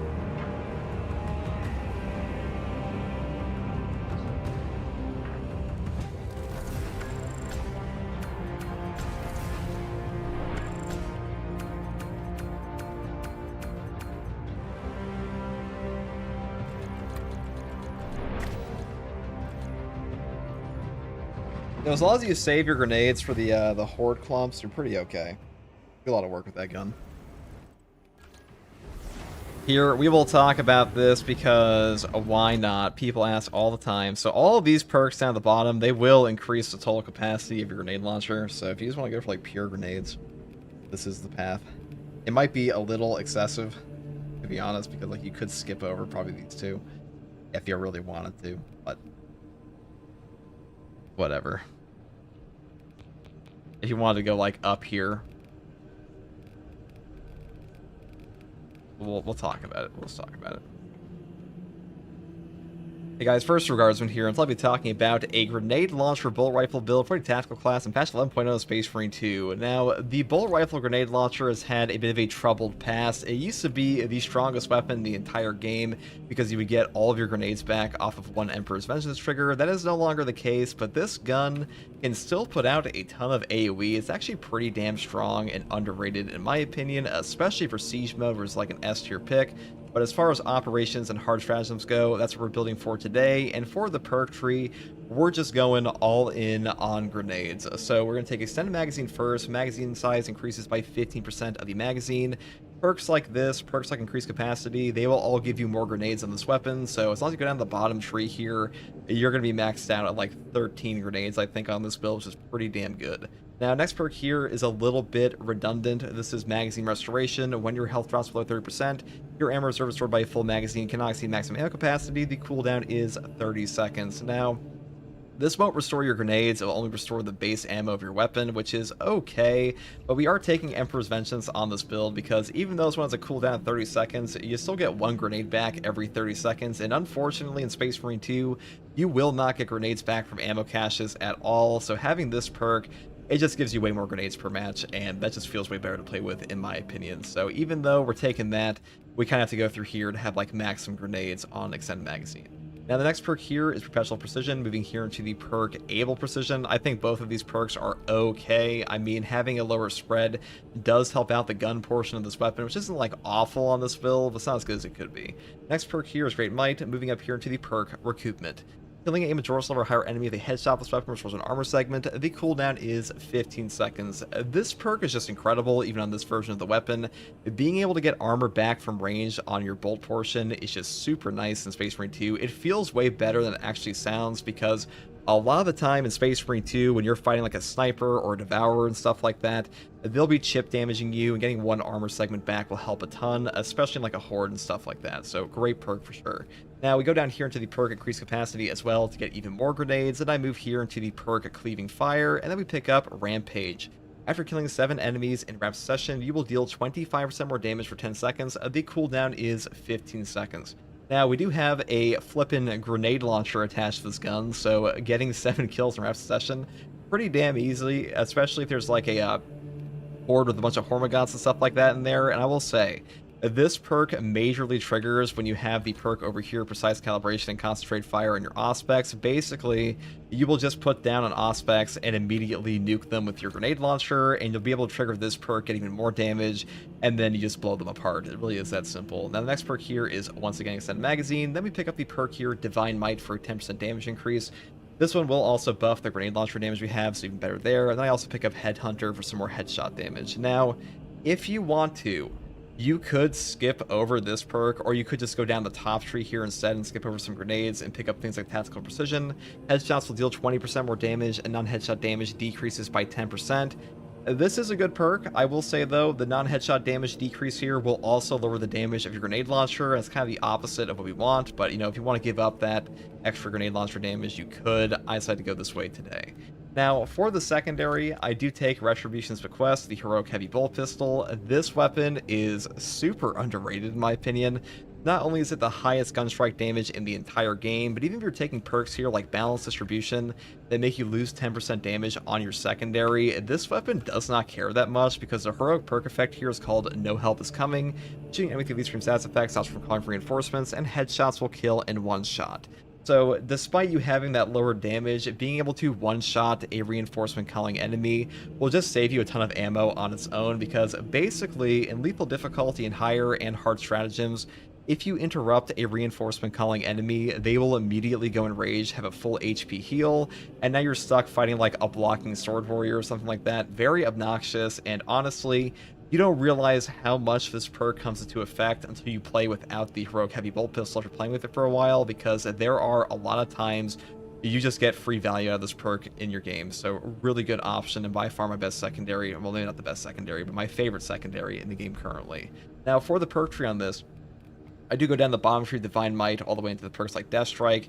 The bottom perk tree here is not only where all the ammunition perks are, but it's also where the best damage perks are, like Death Strike. After killing Majora's over higher enemy melee combat, you will deal 25% more damage for 10 seconds. This perk will trigger off an execute, not just a melee kill, though you do have to have your secondary weapon equipped. If you swap off of the secondary weapon here, you will lose the effects, just keep that in mind, but it's still one of the best damage perks in this entire tree. Next perk here is Great Might, up here into the perk Discipline. When you have low ammo, you will deal 25% more damage. It is very easy to get low ammo on this weapon. You have a 12 base firepower, so percentage damage buffs are very good on this weapon because of that. And they're going all weapons, obviously, but, you know, it's just more value on the Heroic Heavy Bolt Pistol, and having a lower total ammunition capacity is really not too bad for this weapon anyways. Next perk here is Strong Finish, and we pick up Headhunter into Gunstrike Reload, and we finish off with the perk Tactical Precision. Headshots will deal 20% more damage, and non-headshot damage decreases by 10%.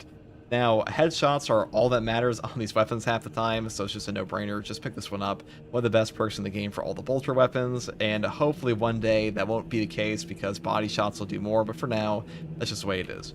Now, for our melee weapon, I do take the Fencing Chainsword, because today we are not playing with Heightened Vigor. We are instead taking Relentless Pursuit for a 25% range damage increase on Gunstrike for 10 seconds, and because of that, having a follow-up hit on a block weapon can be a little difficult without no knockback. By no means impossible, so if you want to take this perk, you definitely could, but I'm taking this one today, and more Gunstrikes are just better for us, so Fencing's the way to go, in my opinion.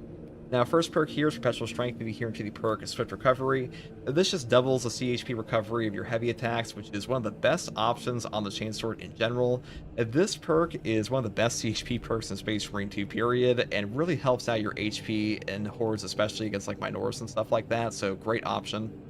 Next perk here is Perpetual Strength and Perpetual Strength for a 10% melee damage buff. Then I pick up the perk Reverberating Impact for a greater stomp area of effect, and then we go here into Combined Onslaught, Heavy Onslaught, Full Throttle for the combo skip, and I pick up Minoris Slayer and Extremis Slayer. Now, our damage on this weapon is not like incredible. We're mostly getting damage off of gun strikes from our Heroic Heavy Bolt Pistol and all the grenade launcher stuff and stuff like that. But having a fencing option, having any kind of damage increase, it still helps a bit. Like, the weapon doesn't do nothing in melee, it's just no block weapon, that's for sure. That's pretty much all there is for the melee weapon selection here. Now, for the perk tree, I do start off with the perk Balanced Distribution. Your primary weapon deals 10% more damage, but your secondary weapon deals 10% less damage. Now, like I mentioned before, our secondary weapon damage loss here doesn't matter too much, and a 10% buff to our grenade launcher feels really damn good, especially when we stack it with Relentless Pursuit here and Aligned Aim later. So really good option. That's one I'm always going to pick up. I also say that this perk is getting buffed in patch 12 to be a 15% buff, so it'll be even better there. Next perk here is Relentless Pursuit. After a gun strike, range damage increases by 25% for 10 seconds. So a lot of the time in this game, when you are fighting Tyranid warriors, they'll do one sword attack on you, you will parry them, gun strike them, get the 25% buff, and then just nade launcher them and blow up everyone in the vicinity. A really great option here to up your range damage. Really fits into the gameplay loop quite well, especially if you put down Auspex where you just nuke them in like one shot. Really fun option, so that's why I pick it up here. Next perk is Emperor's Vengeance, because without this, you're just going to have way less grenades. It kind of sucks, but that's just the way it is. Hopefully they actually buff this perk one day, because I'll be honest, I think that Emperor's Vengeance only restoring one grenade is just like too much of a nerf at this point. I don't think this gun's going to be broken by any means if you just give it back like 2 grenades per trigger. I understand why they initially nerfed this perk so much, because the game was a lot different back then, but these days having 2 grenades off a single trigger would not be OP on a 30-second cooldown in my opinion, and this weapon already overperforms in siege mode anyways. You don't take Emperor's Vengeance because you buy ammo boxes there, and in operations it just kind of gets limited because of that, so hopefully take a look at that one day, but for now, it's just the way it is. I would still pick it up though, because 1 grenade is still infinitely more than 0. Next perk is Aligned Aim. Range damage increases by 15% for all team members. This perk is just really fun to use, and I think Aligned Aim just makes all the bolter weapons in Space Marine 2 feel better, and also ups the grenade launcher damage you're doing. And now Secure Stockpile is a godlike perk. 60-second melt-a-bombs, crack grenades, shock grenades, even frags. That's just kind of broken. I mean, equipment in Space Marine 2 will just save your life in boss encounters, and boss encounters are the hardest part of Space Marine 2 in general, so this perk is probably the best team perk in the entire game, but Aligned Aim, I think it's better for our build here in terms of fun, so that's why I'm picking it up. Next perk is Vital Data. Scanning Extremis or Terminus level enemies versus Auspex can charge by 50%. This perk just gives you more Auspexes versus Extremis and Terminus, and that's usually where you want your Auspexes anyways, and more Auspexes are pretty much always better. Now, just to answer a question I get asked all the time, people ask me, will Target Lock buff the damage of my grenade launcher portion? No, this only counts for equipment damage. Grenade launchers and Combi-melta meltagun portions, these are still range damage, so just keep that in mind. This won't do anything for that, so I just want to make sure people are aware. Next perk here is Precise Calibration and Concentrate Fire. This is like the ultimate Auspex combo. This gives you a 75% damage buff on your Auspex with a reduced radius of 25%, and Concentrated Fire is like one of the best Auspex value perks in the entire game, because not only does your Auspex scan zone last 60% longer, but also deals an additional 120% damage, but they will lose the mark when they leave the scanned area. Now, them losing the mark can suck occasionally, but if you're smart with how you use this, it doesn't hurt at all, and usually with a grenade launcher, you just put down your Auspex, and like anybody in this radius just gets absolutely cooked anyways in like 2 seconds. They don't have time to move, so really good for that. And big fat bosses like the Carnifex, Neurothrop, or the Hellbrute, they all have an attack or something like that that will keep them stuck in place for a while, so really easy to get on them as well. And that's usually where you want your Auspex anyways, so definitely pick these 2 up. And Battle Focus is still pretty good. I just think for a grenade launcher build, you're going for AoE, so this combo is the best in my opinion. Now, speaking of AoE, I take Radiating Impact as the signature perk here. A melee finisher additionally deals significant area effect damage in a 10-meter radius. The cooldown is 90 seconds. this perk puts out so much free damage in Space Marine 2. It's kind of insane how good this one actually is on a 90-second cooldown. You know, you might read this initially and think like, oh, a 90-second cooldown, that sucks. Well, it sucks until you realize that Carnifex is like in your ass, and then there's like 15 sword warriors behind him, so you kill one sword warrior, immediately execute him, and get a 10-meter radius AoE that one-shots every other one around the area, and then your teammates can get free executes, or you can get the free executes after. Really good option, or you can just mop them up with a grenade launcher. This perk is godly and way better than Signal Jammer, which is god-awful, and Marked for Death. This one's not horrible, just kind of got power crept. Now, for the Prestige perk tree, I do take Acuity first because having more headshot damage on our bolt portion does help out a ton. And then we move here into Skilled Supplier, and Reserve increases by 15% because this perk will also buff up our total grenade launcher ammo. And I'll also say that the higher base capacity you have for your grenade launcher, the more grenades you're going to get back per ammo box, so way more value there as well. Now, the next perk I take is Resilience for Medicaid Sims restoring 40% more HP, and the final perk is Fortitude for health increase of 15%.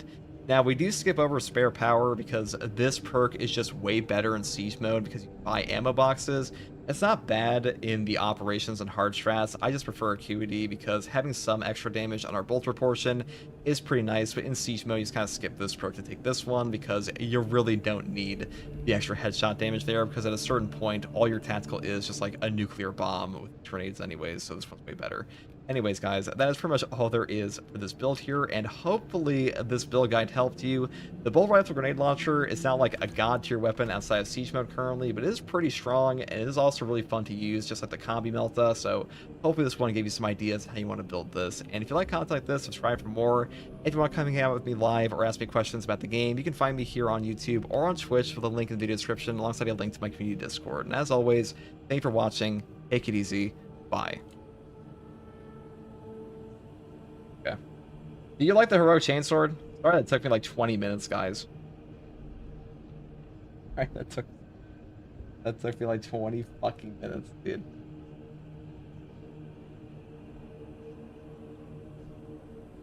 You know your Corsi's live? He only does it on live stream? No. I wish that was true, but no, not even close. I'd say the vast majority of things I record are offline. Or off of live. If I'm not live, I'm probably working on a video. If I'm not working on a video, I'm probably live. Put it that way. Now we're going to play the Combi-melta.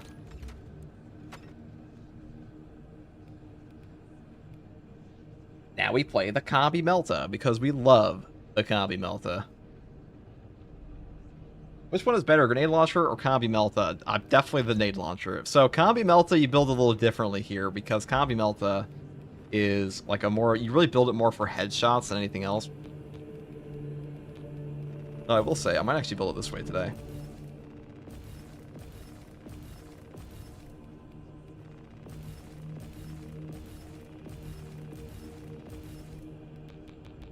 I do lose out on some damage here, but we don't really care about the flat damage of this gun as much as we care about. Because like all the Combi-melta gun is a here. You know, we're set up this way. So Adamant Hunter, fast reload, able reload, recoupment, tactical precision, and adamantine grip with rapid health. And then we go down here into like headhunter perks. Actually, is that even better? Maybe not. Maybe we'll just build it this way. So the thing about this gun is that the Combi-melta, unlike the grenade launcher, your actual melta damage on this is pretty donkey dog shit. We really don't care that much about it at all. The biggest benefit of this gun is that you have ridiculous amounts of stagger off the combi portion. You're also able to easily trigger things like rapid health, where otherwise the bolt rifle kind of sucks. But the opposite of the grenade launcher. Grenade launcher actually has like godly damage. This one's AoE is mainly for utility, which is why it also gives you back all of your ammo on ammo caches and stuff like that.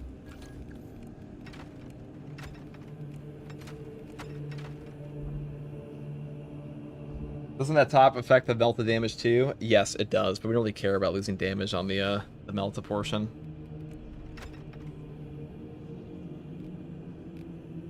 I guess we could still go for this. I mean, we go for Power Gladius. I do kind of like Relentless Pursuit these days. They buffed this up a while back. What blue are you using for your Ultramarine? Levidion? True, yes, precisely.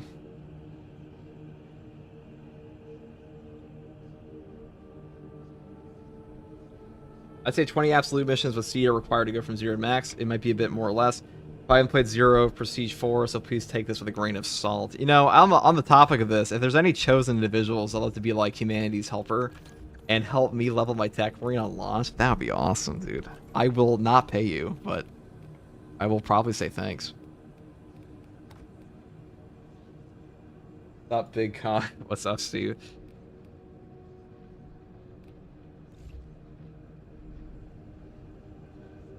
Now. It is time, chat. For the Combi-melta force, and that'll be my job. Okay, Osborne, copy. I mean, hard siege is getting nerfed, which means we're just playing the actual game at that point. Alright, boys, what chapter are we rocking? Salamanders for the Combi-melta? What? Actually, I feel like Space Wolves would probably use the Combi-melta too. I am kind of a sucker. I'm a real simp for the Imperial Fist in this game too. And like in 40k. We could play Retributors though. Play Retributors, fuck it.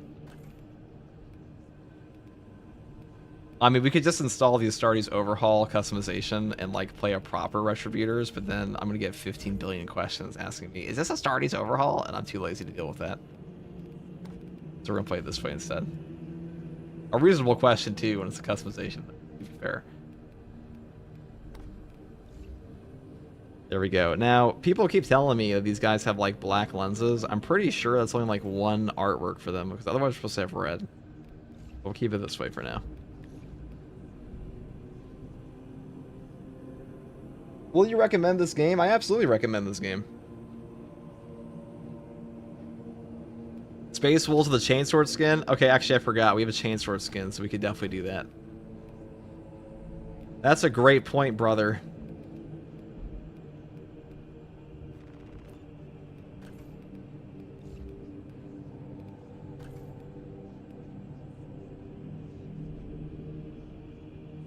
I love David's army's Imperial Fist. Yeah, because Rogel Dorn's Gene C just hits harder.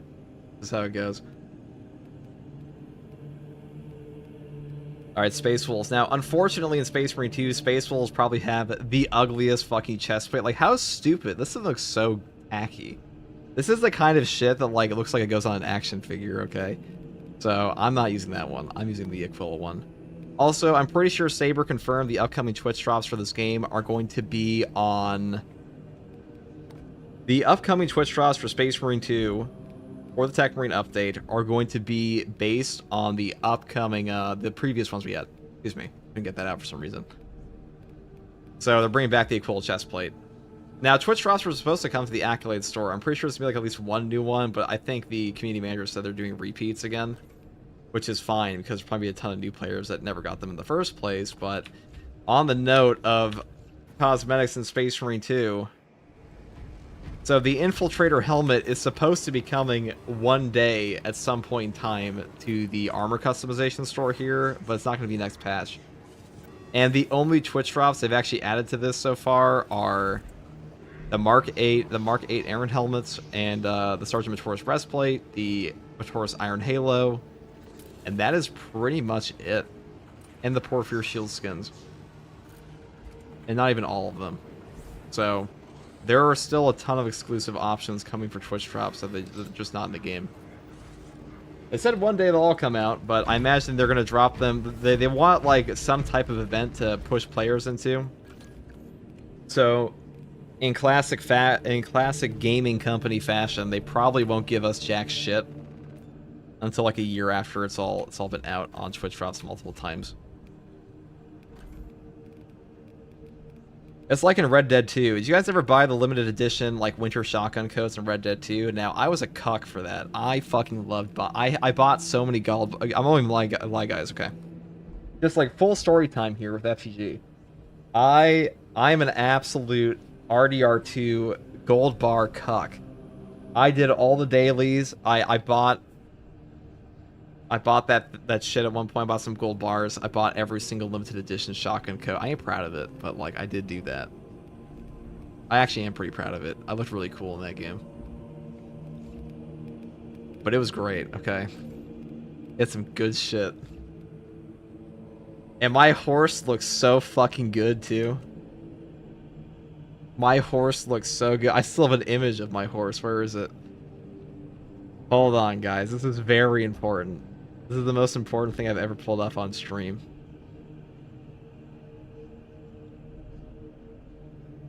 Now, there's a reason I play Space Marine 2, and it ain't for the gameplay, guys. It's for that drip. It's for pure passion. Oh my god, why do I post so much stupid shit? Find my thing.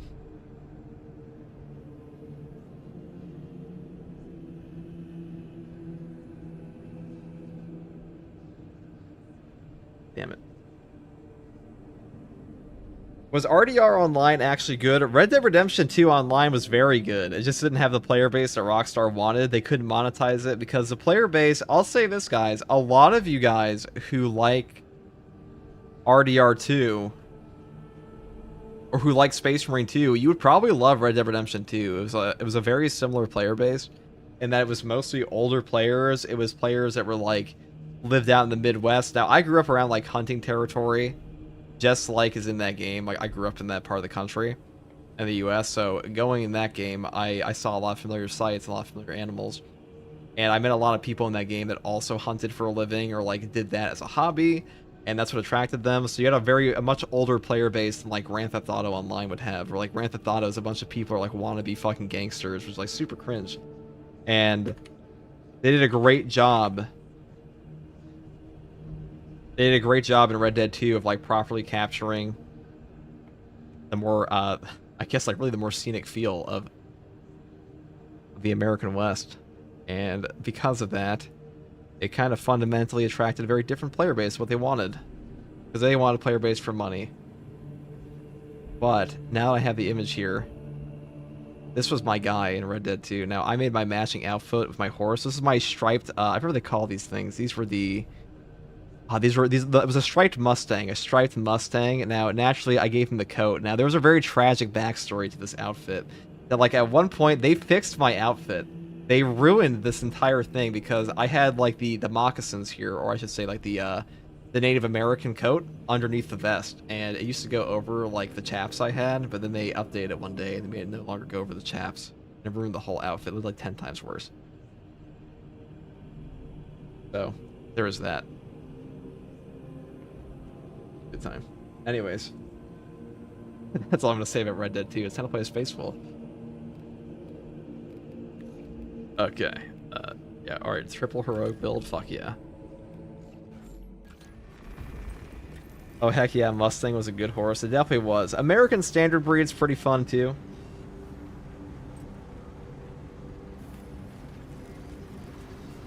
RDR 2 is one of the best games ever made. No glaze. It really is. It was a phenomenal game.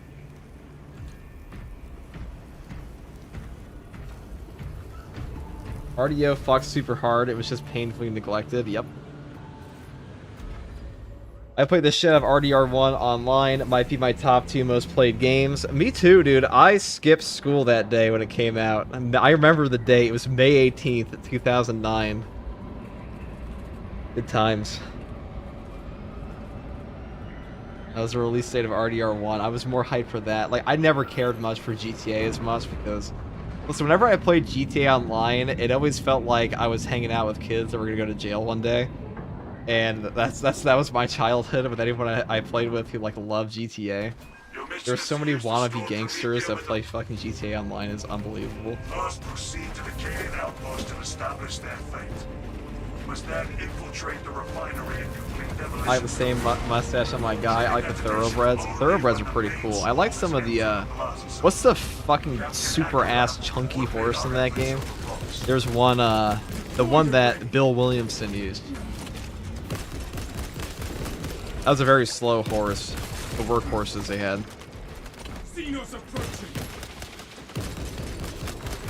You know, horses are very, I live in farm country, or at least I used to, and horses are, you can definitely tell why horses were used in war for so damn long, because they're actually very good at following instructions, and they're also incredibly talented at, like, not, or I should say, the proper breeds are very talented, the warhorse breeds, at, like, not flipping out during high-stress scenarios, and simultaneously evading danger, which made them incredibly potent in war.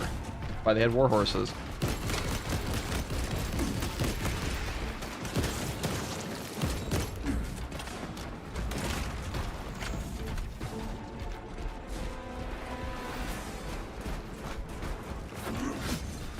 older player bases are way better. They definitely are, and that's why you didn't see as much in Red Dead Online. You wouldn't see that much trolling going on compared to GTA. The player base is much older. You can even see that reflected in like Red Dead 2 streamers at the time.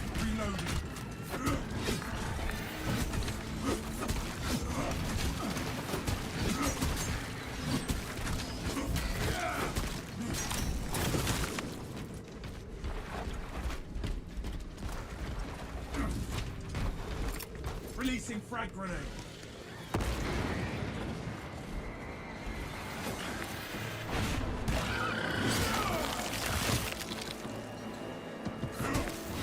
Target seeks to mobilize reinforcements. Eliminate.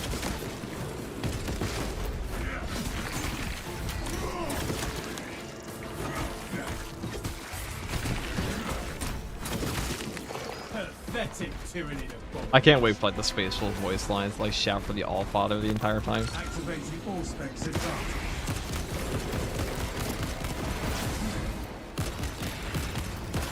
Rearming. Xenos firepower.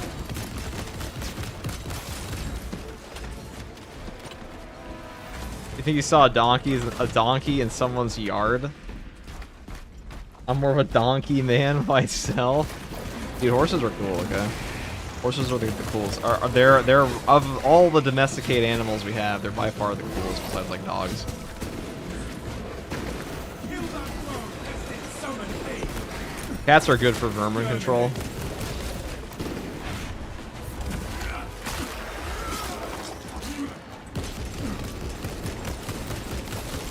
That one calls for reinforcement.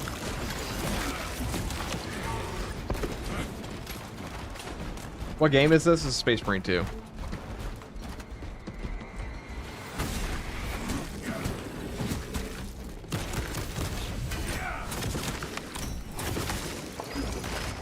Fresh munitions.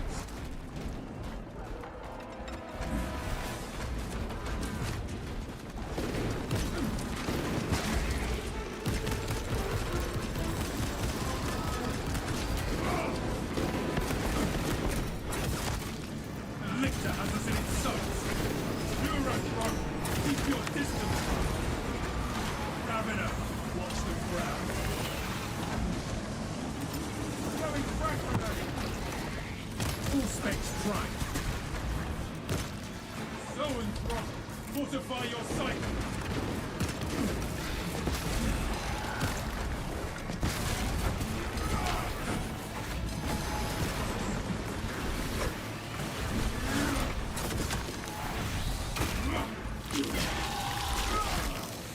Subterranean alien pest.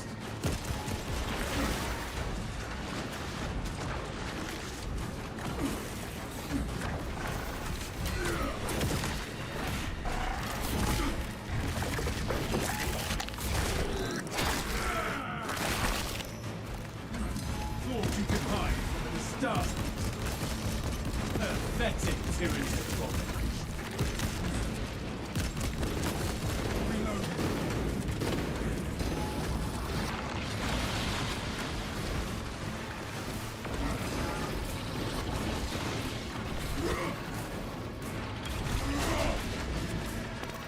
Half visual income.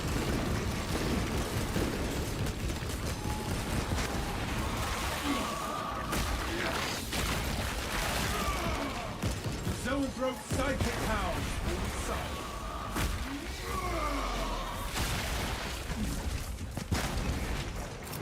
Clear a blast radius.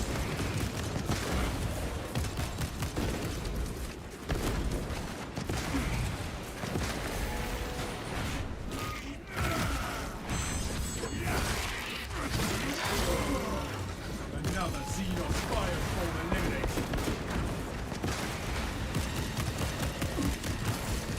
Fresh magazine in.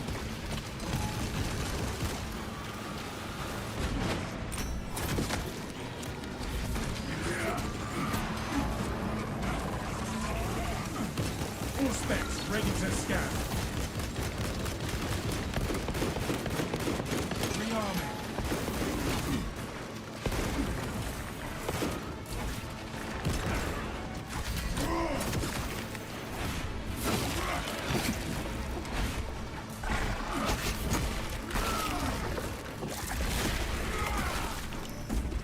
These Xenos can hide, but not for long.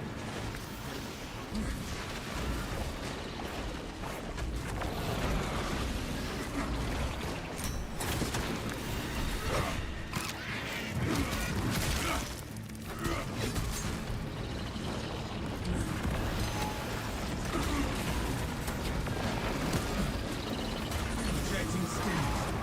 Oh, you fuck.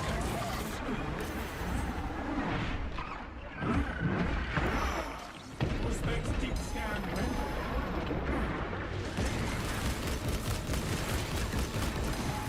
Swapping magazine.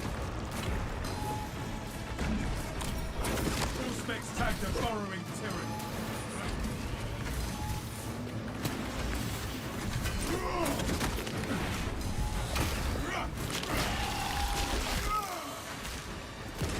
Ravener down.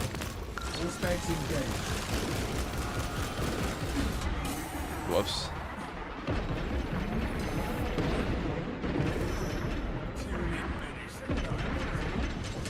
Fresh magazine in.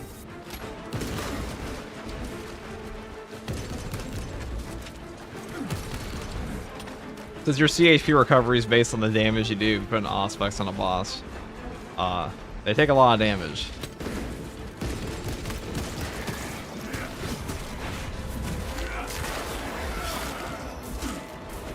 You are fertilizer now, Xenos.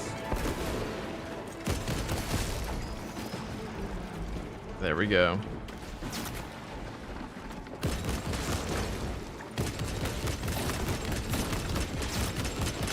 Out of round. Changing magazine. Is a heroic bolter rifle good? Was thinking of getting it with the TECHMARINE. It is good. The heroic heavy bolt rifle is going to be better. That one has a grenade launcher.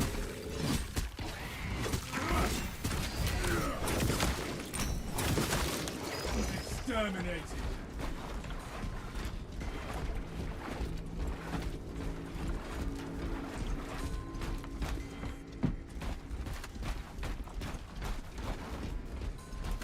Good morning, afternoon, evening, everyone. What's up, Emperors? How you doing? Waypoint ahead. Alright, Let us enter ammo the box.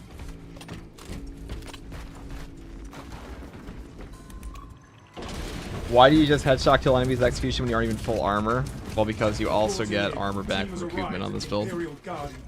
Also faster. Talassa, you need to acquire the Astra Also, yeah, saving radiant impact is pretty important. to deploy and arm their ordnance. Source one from any soldier you see. Hail, Son of alive or Rust. otherwise. That's gonna get better when we actually have down for this shit. Sweep complete, but nothing here.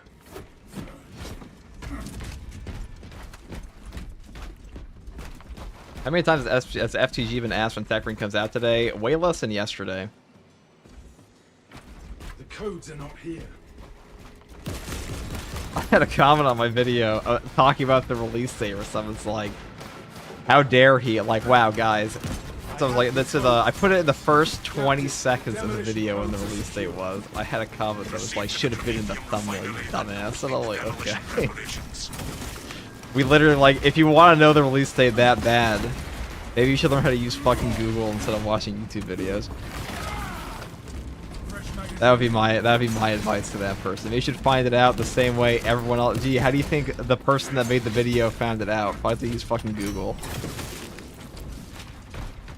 Oh, I just have one question. Why vertical? Because YouTube has a new dual stream feature where you can go on both vertical and the live stream.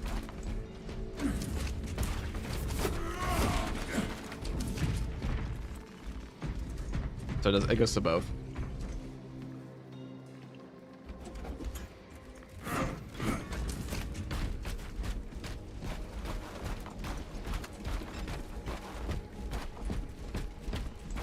Why use the grenades with the perk? Well, like where we been dating here. Oh wait, where are you leaving? So when's the release date? February 26th.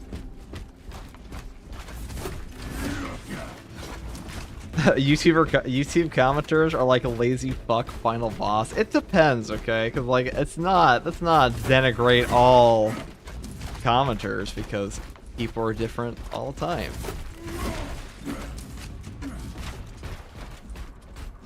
Shorts comment section. That's Stay close and sharp. that shit's just brain rot. It almost feels like bot comments. The path is clear. Tyranny artillery in sight.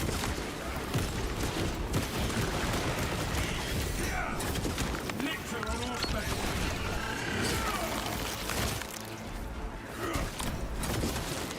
No more surprises from this thing. Path is running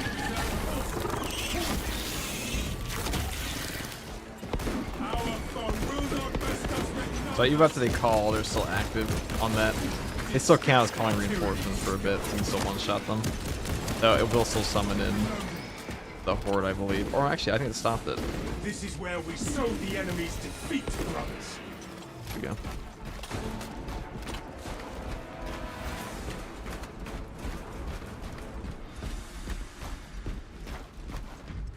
Gotta just start throwing random dates out. Throwing frag grenade. Depends.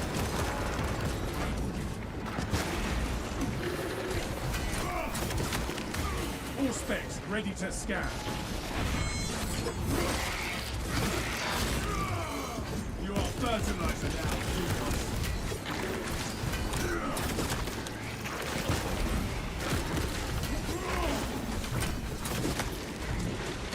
That one calls for reinforcement. Stand resolute against the Xenos swarm.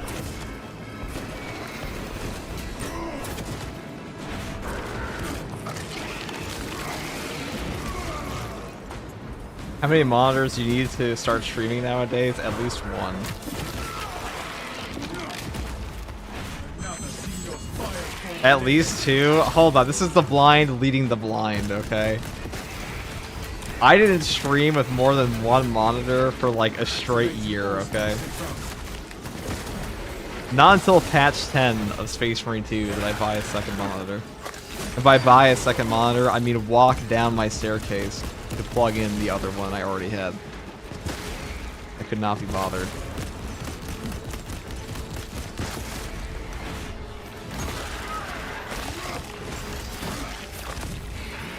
Exterminated.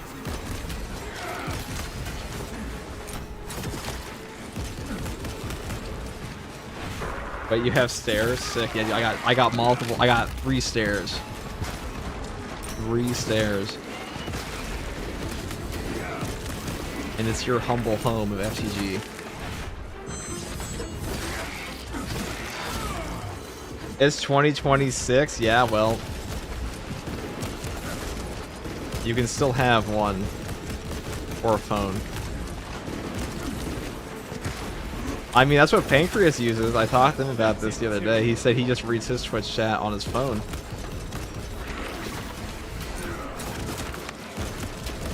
That's what people have been doing since like 2014. Honestly, guys, you don't need jack shit to start streaming on Twitch. Like, or start streaming fucking anywhere, really. Like, if you want to stream a game, just stream a game. You don't need to like set up some immaculate fucking enterprise to do it. I never did. You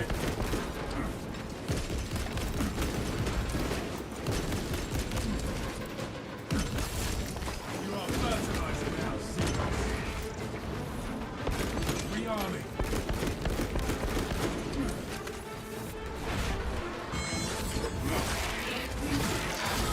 How would you know? You're not an expert, Mr. YouTube talking man, about like what you need on Twitch? What are we talking about? Do you need a second monitor to start Twitch streaming? Obviously fucking not.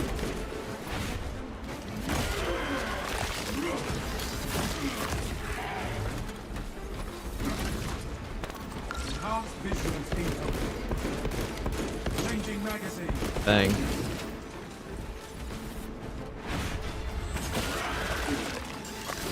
Don't need to look at chat if you got 0 viewers. Get chat. I just use alt tab to read. Oh no, I have no ammo. Ah! Uh oh, spaghetti. We're at approximately 0 ammunition, chat. Beware its mindset. Alright, all we can do here is run for our fucking... Actually, we're gonna... Oh, that got him.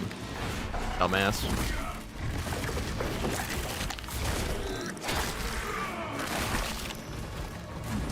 We made the liquid disappear for good. Talassa, the Cadians are running I out can never of be a time. contact for every new video, How be an close are apology you for the to previous regain video. That's a trick. You just never apologize. The objective now. The fuck are you gonna apologize for? Your gaming take? Who gives a shit? If anybody has a serious issue with gaming takes, they have a much bigger issue than whatever you said. They're the least important thing ever. Now, political streaming, that's a little different. You can actually just be a dickhead on political streaming.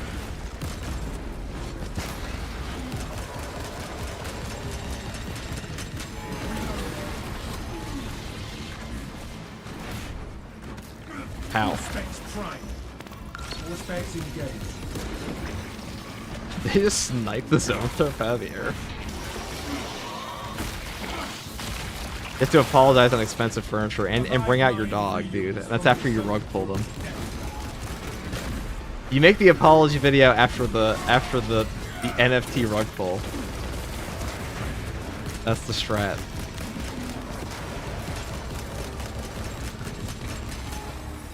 What was that one video from Ice Poseidon where he was like, they asked him, so you rug pulled your entire audience, how do you feel about that? He's just like, well, is it within my power to refund them? Yes. But like, obviously I'm not gonna do that. Verbatim quote. The rug pull, dude.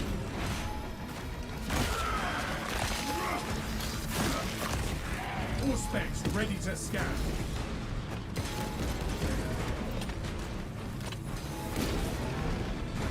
Alright. You need to die more than the other guy does. Because you're gonna one-shot me if I get hurt here. Alright, so what we're gonna do here is... Okay.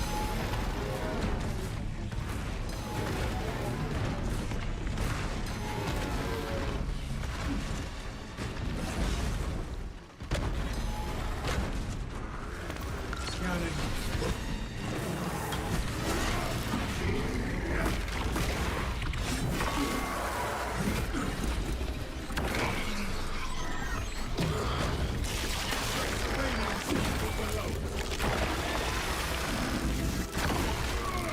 We cry victory.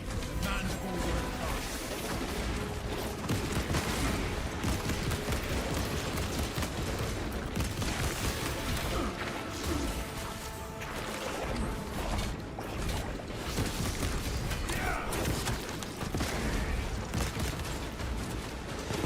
Swapping magazine.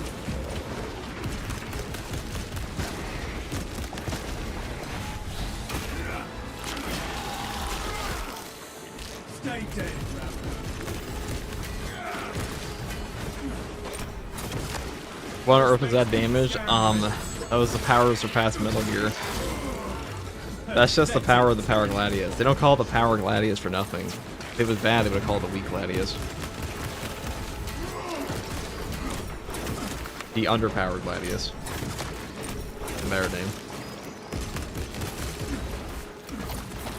No, really, I think it's in need of a renaming. The Overpowered Gladius. That's just me, though.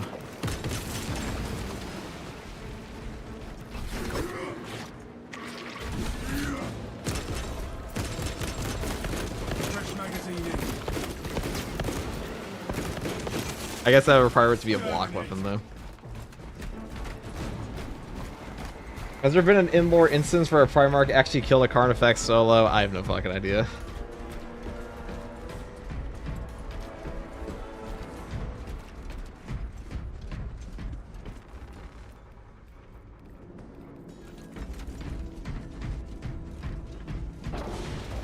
No telling what surprises await.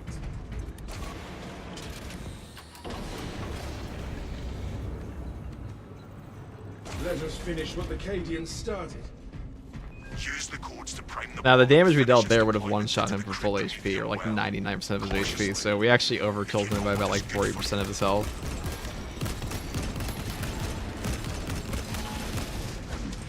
Now, the real benefit of that is you can just skip over the entire... You can fight the reinforcement phase on its own. It's like its own wave if you one-shot the boss from above half HP, because they don't actually call in reinforcements until they get to that threshold.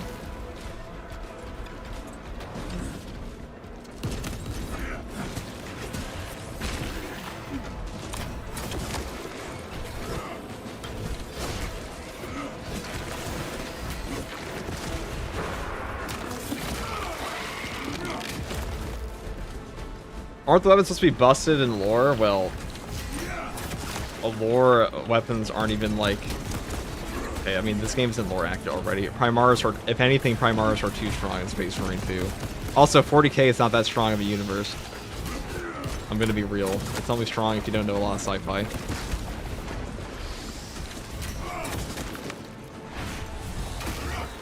The idea that everything's OP in 40k is like fucking nonsense. I hear all the time. Ooh, melt bomb. We finally have a good grenade to spam. Deployment has begun. What's up, Volcro? of activation have been observed.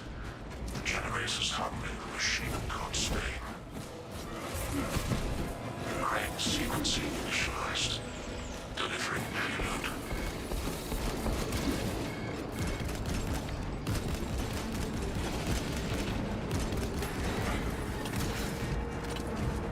May not be the strongest, but it's definitely the coolest. I think Dune's a little bit cooler than 40k. 40k is definitely up there. Rearming. Halo used to be pretty fucking cool before whatever the hell they did to it. Generator 2.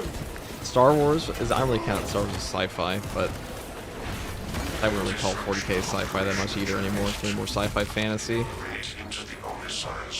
40k is probably closer to Star Wars than Star Wars is to Star Trek, or 40k is to Star Trek.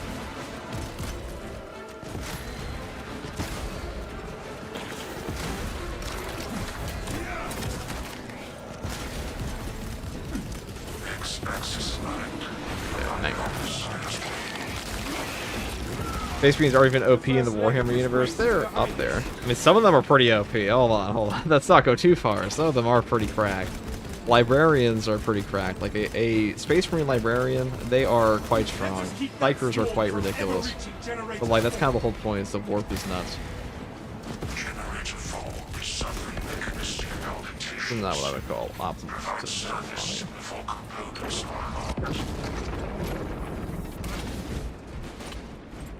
40k is closest to Dune. Kind of. I'd say Dune's more sci-fi than 40k is. Like hard sci-fi.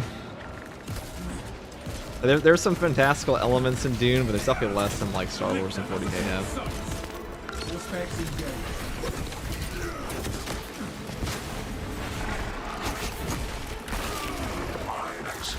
The Warframe universe is pretty awesome, and now it's too complicated. Is that why I saw Warframe guys in like 1990s America? Like it was Predator 2? That sounds pretty complicated. As a Star Wars fan and someone who recently got into 40k, Warhammer over Star Wars, I mean, I don't think that's a hot take. Star Wars had a cataclysmic fall off, dude. Star Wars has been like in... It tripped over and fell into an endless ravine.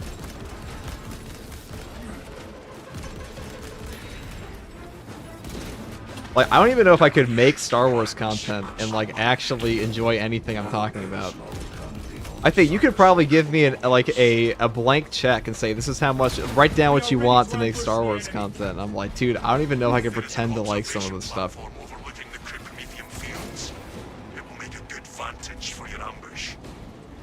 Like, imagine like you have to sit there for 30 minutes and be like, alright guys, in today's video, we're going to be talking about the new Ahsoka Tano show and how good it is. Aren't you guys super excited for Darth Maul, the animated series? Again, he died, and then he came back, and you actually know how he died again, but now you get to see what happened in between the time from his alleged first death to his second death. Except this time, it's the last 30% of it. Darth Maul versus Gimcha. At this point, dude, Star Wars just having crossovers of fucking anime wouldn't even be like that nuts.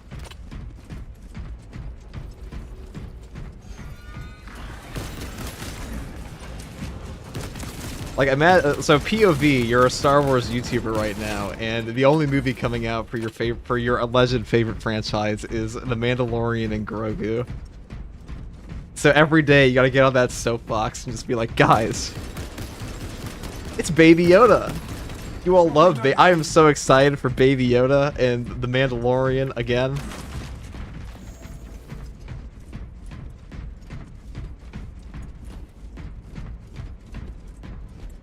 I mean, Star Wars Legends has tons of insane content, to be fair.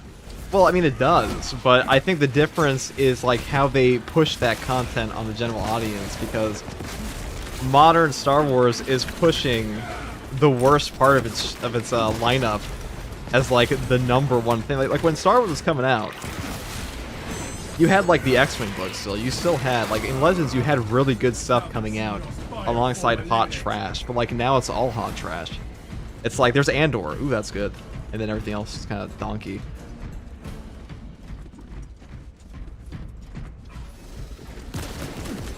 Welcome to Star Wars Theory. Well, Star Wars Theory just wants more Lamborghinis.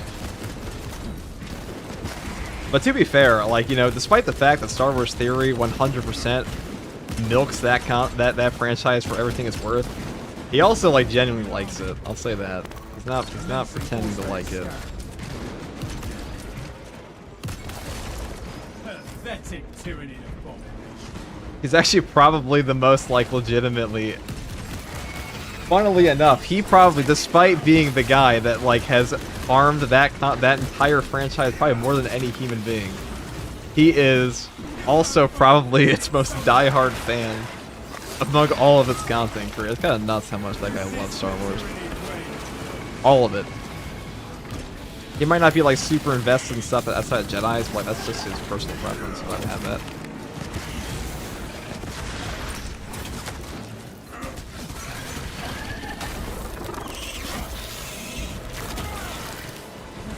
We are victorious over the Xenos threat.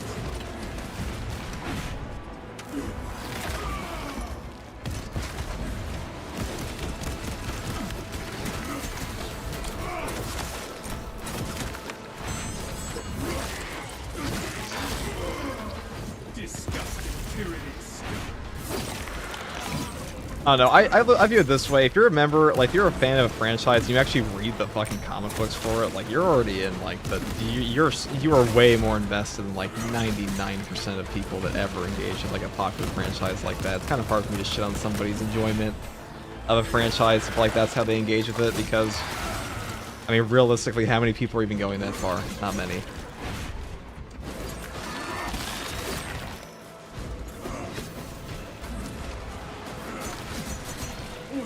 Like, I just look at my dad for how most people, my dad's an awesome guy, don't get me wrong, but, like, as far as, like, media consumption goes, he doesn't give a shit about, like, sci-fi series and stuff like that beyond, like, well, what's the TV show? It's fine, but, like, that, I imagine that's how most people engage with things.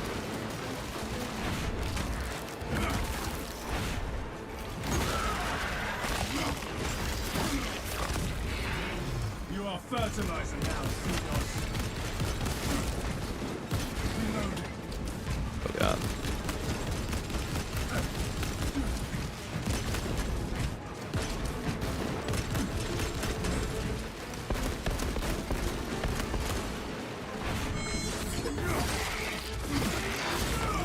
He's deep into that shit, man, making fan movies, spending hella money on it too. I mean, he spends hella money on the fan theories, but, like, let's not be mistaken. Like, Star Wars Theory is a multi-millionaire. He could fund, like, 4 movies on his own.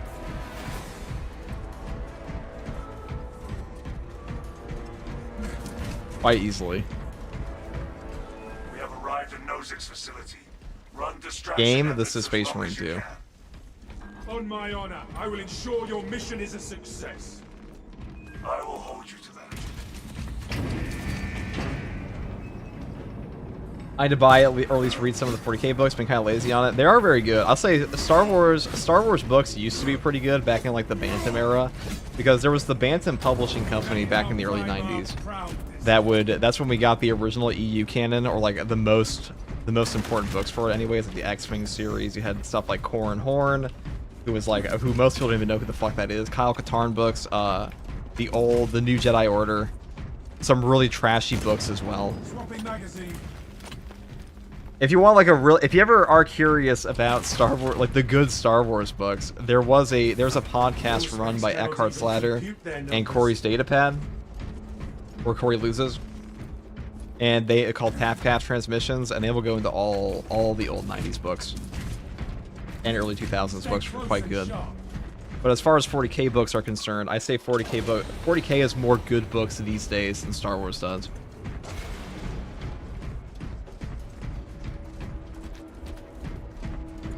Main swarm sighted. We await your signal, Captain. Yeah, a video on how to use balanced weapons? Yes. It goes over, the one I have on all the defense types.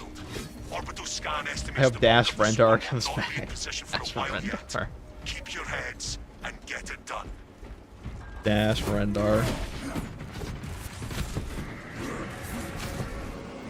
I see them coming, brothers. Plenty for everyone.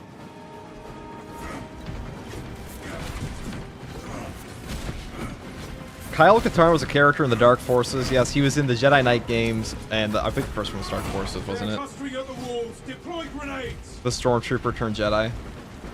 We may be It's funny to overrun, think but he's not even that never well known defeated. anymore, because like when I was a kid playing like Jedi Outcast 2, he was just, like Jedi Knight and Jedi Outcast, he was just common knowledge among all my friends. But, oh yeah, it's Kyle Katarn, of course. The bulk of the swarm is continuing. But like now, like Star Wars is, like it's been, I'm just so fucking old now that even Starkiller or Galen Merrick from the Force Unleashed games, he's now a legacy character. Like, what is going on? Because I remember when he was like the new guy on the block.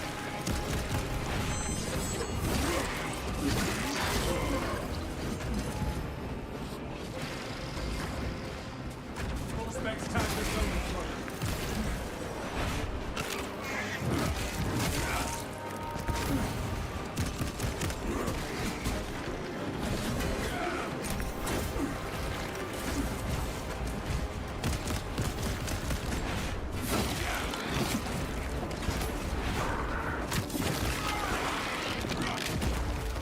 Exterminate.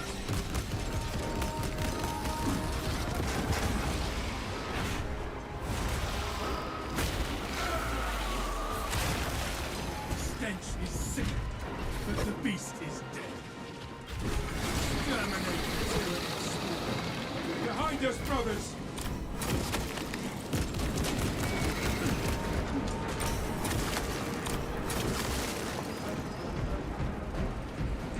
Starkiller is now the avatar of Kane, pretty much.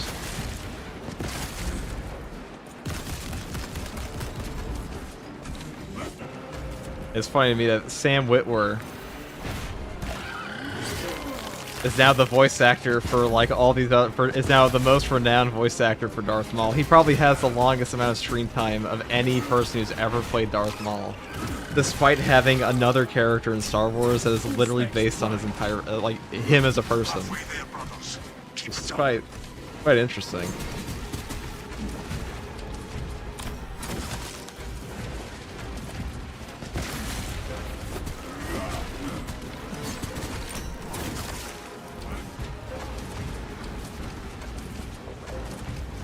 Sam Witwer got his roles because Star Wars knowledge is incredibly deep. I mean, Sam Witwer's like a straight up nerd. The dude is not, he's not a LARPer, okay? Because like we all know, I don't mind people. I'm not a gatekeeper for like any type of sci-fi franchise like nerd fandom. I don't care about that shit at all. But it is fucking stupid when people pretend to like something they obviously don't give a shit about.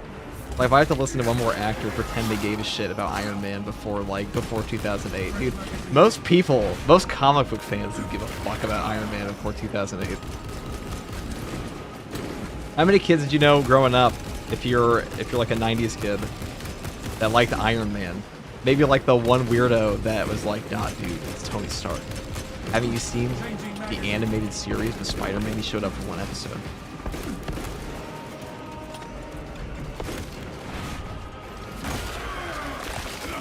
Like my other favorite superhero, Morbius. Pathetic tyranny. The cartoon was pretty cool. It was pretty cool. More hostiles entering engagement range.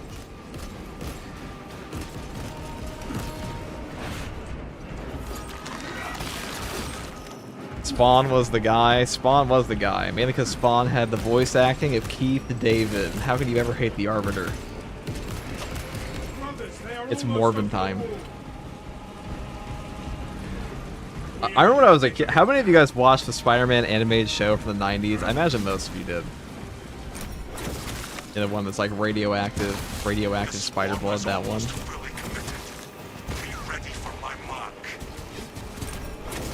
I saw that show completely out of order, so like I'm constantly just like, what the fuck is going on?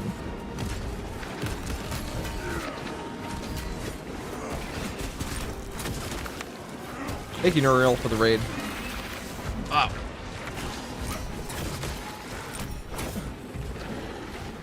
Oh, we got stun locked into that. It's rough. Right at the end. That's the 5 business day stun lock there.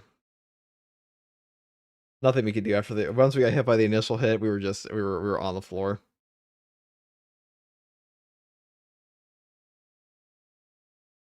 The follow-up attack. You watched it, you want a proper conclusion to it? Dude, I don't know what the fuck is going on in that show. I watched that show like at least 4 times as a kid. I'm pretty sure I've seen every episode of that show and I still have no idea what's going on. I saw it all out of order. Like one day Mary Jane is there, next day Mary Jane is made of water. Suddenly there's Michael Morbius is there, and then suddenly Spider-Man is a gigantic spider mutant and he's being hunted by the Punisher and Kraven the Hunter. That show is wild, okay. 2 stims just sitting there, yeah, but like that's pussy show. Why would we use stims? Usually you don't get stun locked like that, so.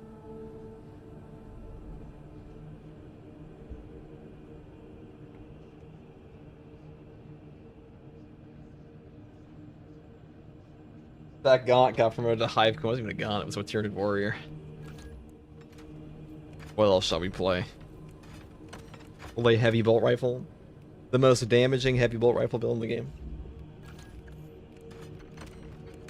Shall we maximize our damage here?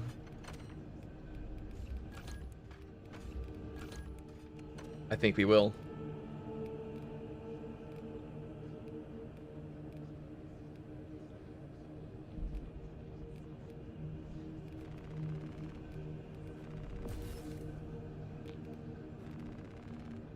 Headshot damage, headshot damage.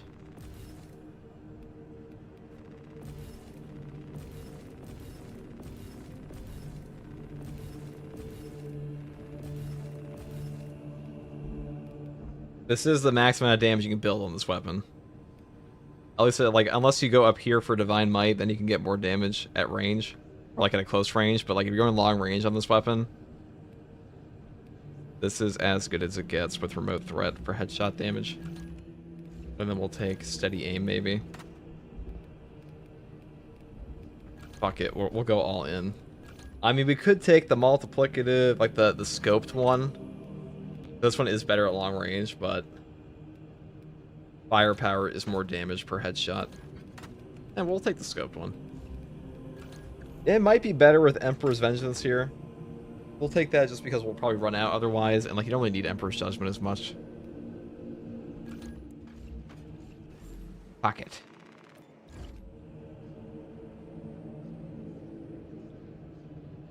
Speed Racer was awesome. Yeah, the memes were awesome. Speed Racer is a psychopath, okay?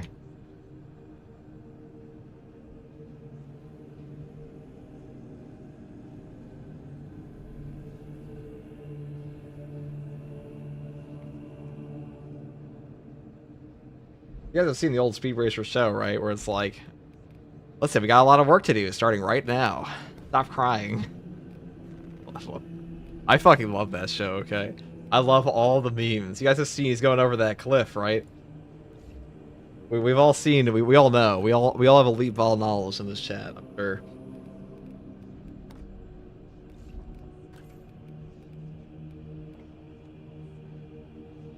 '90s Batman, Spider-Man cartoons were the best. Been making my nephew watch them when I babysit him now instead of the terrible shows they have nowadays. True.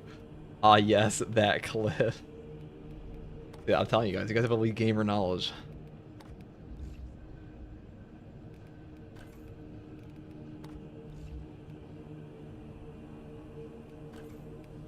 We've cultivated an audience of exclusively real ones. That way I can say any niche cartoon reference, at least one person gets it. Okay, let's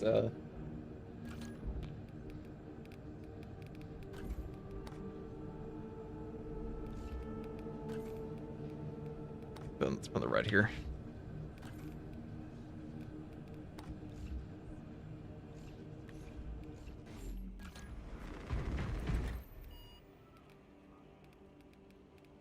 Let's just do it on Reclamation, why not?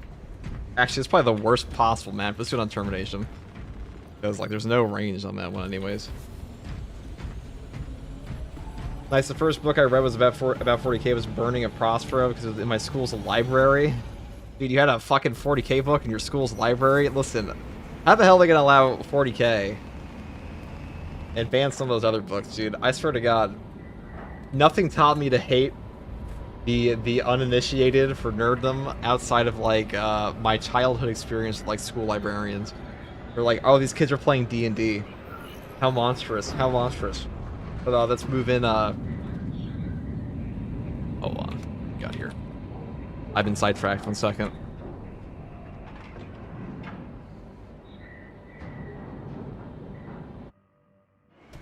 The Tyranids have already established their capillary towers. Or my brain has been recharged. What cloak do I use on Sniper? We go cloak list. What do you mean what cloak do I use on Sniper? Like my outfit choice? The KT commander can brief you on the fortress's current status. The Tyranids will pay. Tactical needs damage resistance. He's a runner-up for the game's weak sauce award. He fucking does not. Tactical's a perfectly balanced class in this game. He's also like a top 2 class. He's probably the best class in the entire game in terms of like single impact on any team comp. He has the best class ability in the game. And the best team perk. And a ton of range damage. And pretty good melee damage, just squishy. That's the only downside he has. Which is a pretty good downside. We must continue towards the fortress, brothers. Captain. Hi, can we play operations at absolute level, like, together, or, like, can you play? I'm sure you can. I'm not playing Beers today, though. Now, I will be doing the Mystery thing, where, like, Mystery has set up a system, let's say. Oh, we were talking about this. He said he wants me to set up one like he has, where he has, like, so for $5 super chat, somebody can set up a rule of, like, some negative modifier that you're forced to play with. Like, you have to turn your headset backwards, throw off all your audio cues and stuff like that. And he said he's thought up some diabolical ones for me that he wants to fucking put as base rules for the entire thing, which sounds pretty entertaining. God, we do a lot of damage here, holy shit. I'm sure we have Mr. E fans in chat, right? The Dark Tide creator.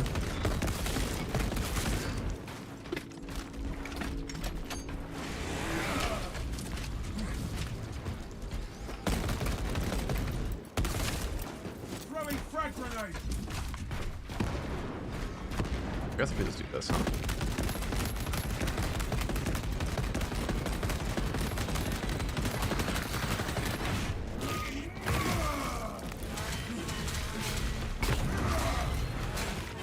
Chat decides custom stratagem to need for patch 12. That would be also a cool thing, like 50, like I don't know, like whatever the lowest is for like adding in a custom stratagem.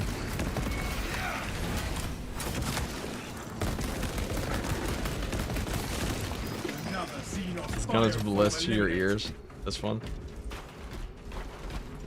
Mr. Reed, that's the name you haven't heard of in a long time, really? Because he posts every day. Dark Tide's getting an update at the end of March. I'll be playing that again on stream. Because your boy is in an official... I'm a sanctioned Fat Shark creator. Can you believe it, guys? Even though Fat Shark hates me, their community manager dislikes me. I can smell. I can smell their disdain. They're very polite, because Fat Shark is professional, of course, but I know the truth. I'm not their favorite. Disgusting tyranny scum. Changing magazine. Stand resolute against the Xenos swarm. Clear a blast radius. I know Fast Run's like, ugh, the Space Marine guy? That's our competitor game. Fuck this guy.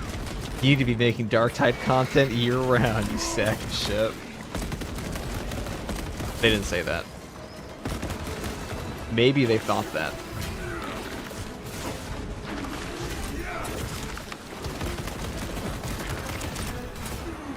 Wow. Rip.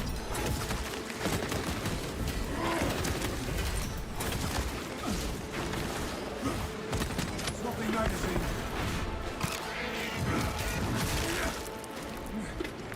I had the parry bug there just robbed me of what would have been a gunstrike.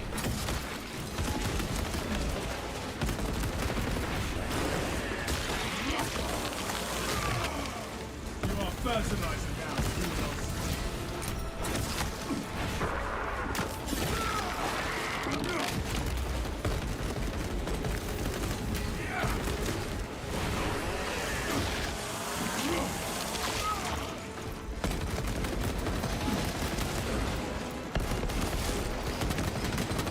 Fresh magazine in.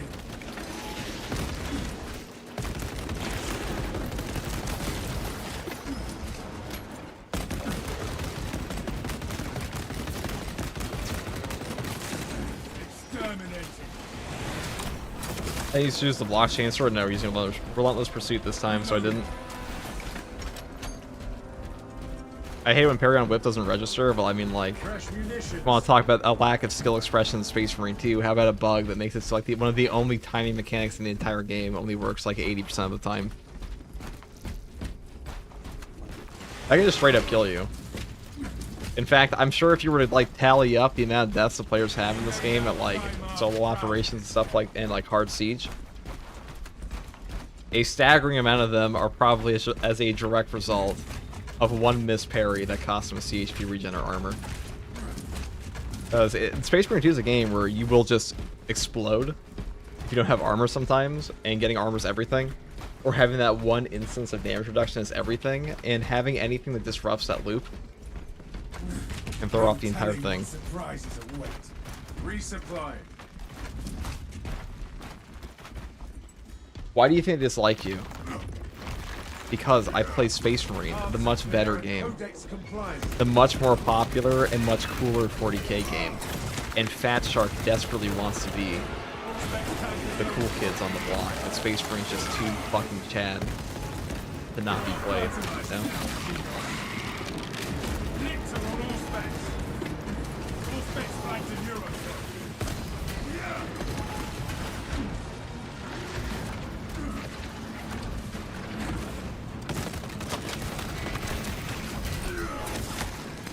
Activating all specs advantage.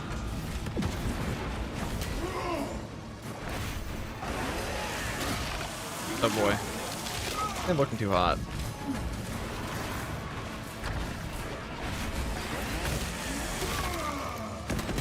Changing magazine.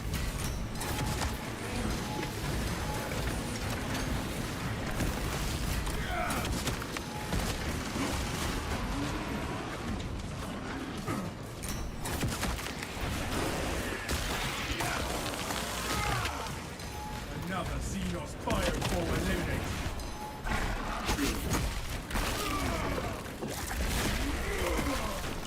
This lictor storms the battlefield.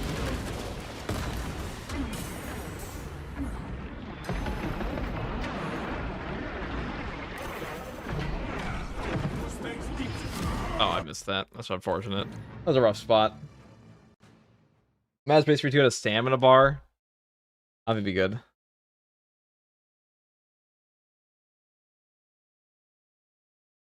There are a lot of situations in Space Marine 2 where the only thing I can think of that I could have done differently is just not to have been there, and that's part of its difficulty that I hate. Well, Space Marine 2 is a game that does not have a very high skill expression for that exact reason, where 99% of problems will rarely come from, well, like, number one, your timing is thrown off in this game by, we're just going ballistic engine again, fuck it. But your timing is thrown off in Space Marine 2 by the parry bug. And the parry bug is also something that I swear to God, over half the player base is unaware even exists. They just think they fucked up their timing.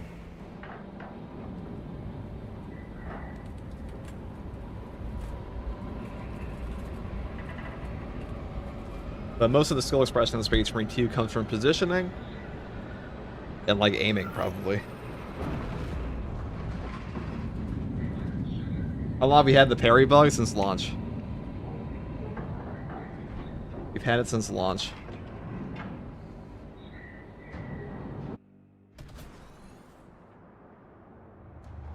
Scans show the Tyranid numbers growing exponentially within the Hive City. Retaking those sectors is a lost cause. Bombardment from orbit risks collateral damage, so we need a more targeted approach.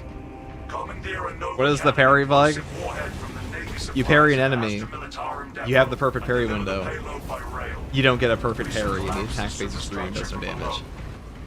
But it will still leave you in the animation, which means you can't get stun locked.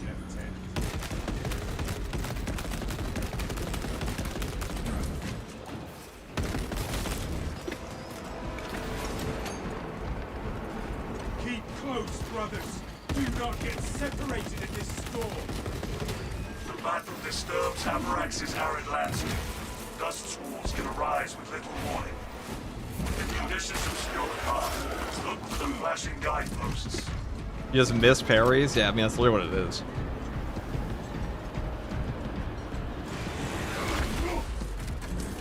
There are certain enemies it happens more with, like Whip Warriors, where, like, you will just, like, it's not even a timing issue. It's literally just that the game will just eat your parry. It also likes to do it with Rubik Marines, and there are a few attacks in the game that, like, just loves to just phase your attacks, phase your parries. Advance while it is That's why all my parries fail. I wouldn't go that far, but it's like, it is definitely an issue with the game. By far the worst. It's the worst bug in the game by far. You try a 40% melee bonus Vanguard. Well, the melee damage bonuses on Vanguard are not good. Melee Champion is a trash perk. Melee Mastery is a trash perk. The way the damage on those perks is calculated is not like other melee perks that are actually good, like Overcharge in the game. It's like an additive buff. First of all, they're not multiplicative. Like a motivated melee on Inferno pistol is a trash perk. People just assume it's good because it says 20%. But the actual damage calculation is awful. Also, Retribution is the exact same perk as motivated melee on the Inferno pistol. And it's also awful. Target rallying reserve forces. Halted. Fresh magazine in.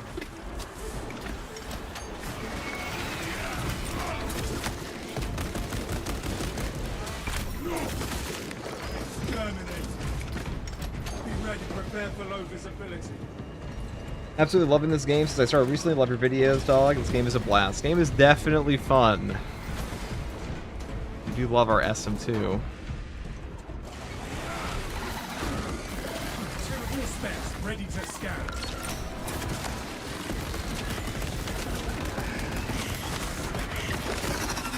From your silent determined the more of its foul threat. That sucks. He's hidden behind a wall. I can't headshot him.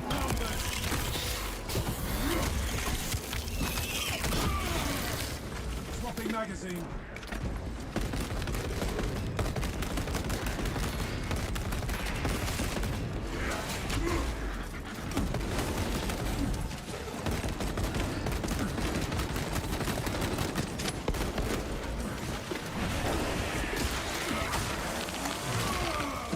Another Xenos bioform eliminated. Rearming.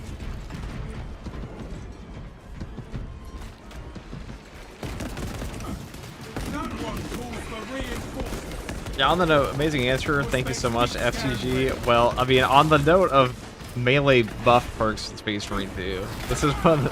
This game gaslights people into thinking all the perks are, some perks are good or better than they are, because you'll use Overcharge and it says 20% damage bonus.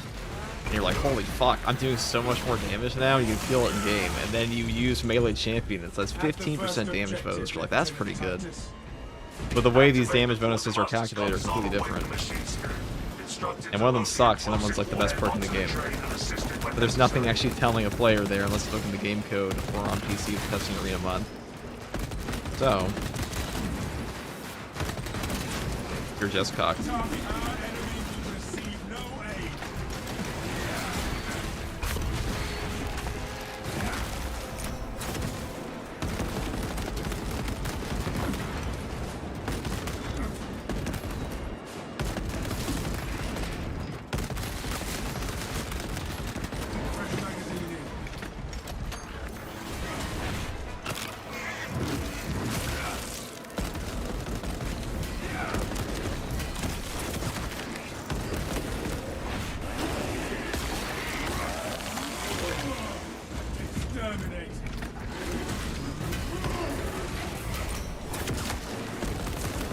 The solo ways, the same ops change, also keeps repetitiveness less evident, helps a lot keep playing it. I don't think Space Marine 2 is as repetitive as people says it is. People say it is. It's not English. I don't think it's as bad. I mean, it can be repetitive, but I really don't think it's as bad as people think. We require a Nova cannon explosive warhead to be loaded on the train. Now, despite this game not having the highest skill cap ever, I also think that Space Marine 2 is a harder game, or has a more in-depth combat system than people give it credit for, because I've seen a lot of people on Dark Tide say, oh, Space Marine 2's hardest difficulty is easy, yet none of them have ever actually shown a Wave 40 plus Siege run, because that's just actually hard. I actually go as far to say that Wave 40 Siege is probably harder than Havoc is.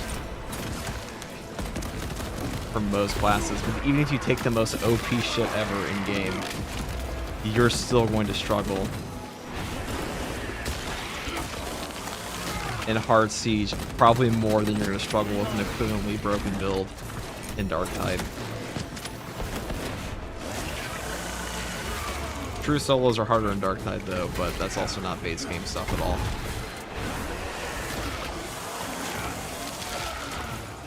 You are fertilizing.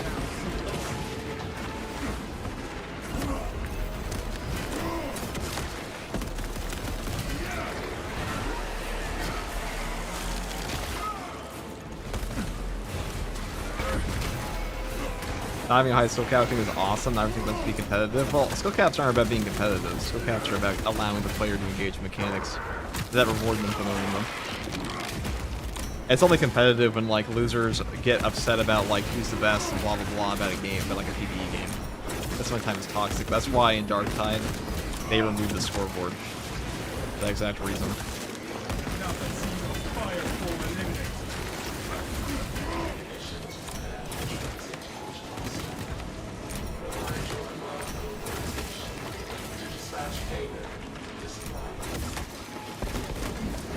Like, the benefit of a high skill cap in a game is that the player, you want to reward your player for learning the systems in your game. If there's nothing to learn in your game, it's going to make the long-term replayability go down. Look at a game like Devil May Cry, where Devil May Cry has an easy-to-learn system. But people also put thousands of hours into it because they're rewarded for spending thousands of hours on it. Scoreboard glazing is dumb in Dark Tide, always has been. Also very easy to inflate.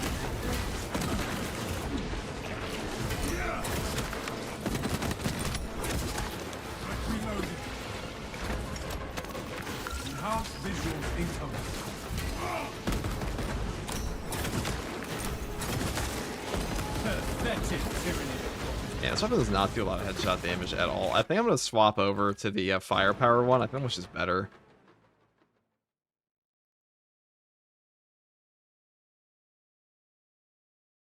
You know, toxic motherfuckers were gutted.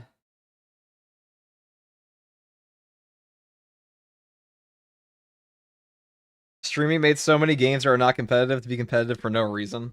True. After 100%ing the Steam achievements, I do wish the PvP mode wasn't complete dog balls because it would give you so much more to play in the game. I mean, PvP is pretty shit in this game. It is pretty shit. Wave 48 is the highest I've seen from Hayes, and that shit is so insane. It is definitely. We're trying to do a wave 50 run with him. Again, we have new strats. Last time we played, we got to 43, and then the Russians came up with new strats, and then they used that to get to go push in 49 on their own. But we both agree. We were both talking about it last night, actually, that wave 50 on siege mode might actually just be fucking impossible unless literally everything goes right for you. Because it might actually just be fucking impossible. Because triple boss spawns just take too long. They take too damn long. You'd have to get like a perfect double spawn every single wave after 15. What are the new strats? I mean, you just use like a Thunderhammer for like Chaos, Pyroblaster. I mean, anything to push out. It's just a DPS race. I wouldn't say siege mode's all that difficult. It's really more so of an RNG. In a lot of cases, it's RNG on like which boss spawns you get. Because like after wave 15, there's a percentage chance to get a double spawn at 17, or I should say every 5 waves. So it goes like this: after wave 15, at wave 18 you can get either a single spawn or a double spawn, and then at wave 20 you can get a double spawn or a triple spawn, and that can happen every single time, potentially. So if you get that every time, your life's going to be easier. Why? This is as close as I can get you to the Longinus camera facility.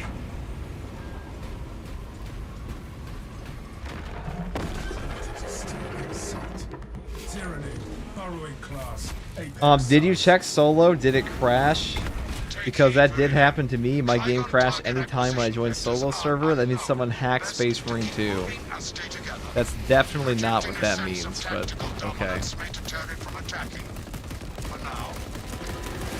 with caution, brothers. Form up and move. Leave it to the shorts comments to be fucking actual brain rot sometimes. Xenos approaching.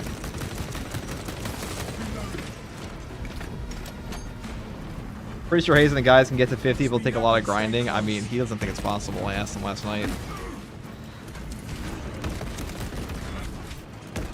You'd have to have everything go right.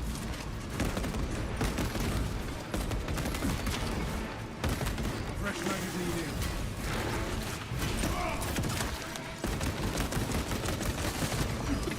Exterminated.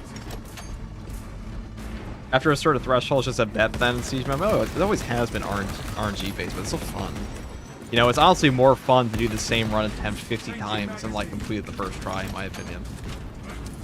Because then you just get, because then you still have something to go for. You know, like if you get to the cap on the first try, why would you want to keep playing? The issue they were having with siege mode is that at wave 50, like I should say at wave 49 or like wave 50, you know, you're just, or even like wave 48. The amount of time it takes to kill those final 2 waves of boss spawns is just so damn high on that difficulty because of how much damage reduction they have. That with the current setups in the game, it's like, it's theoretically possible, but you have to have the perfect spawns. And you'd have to have the perfect spawns and the perfect run on top of that.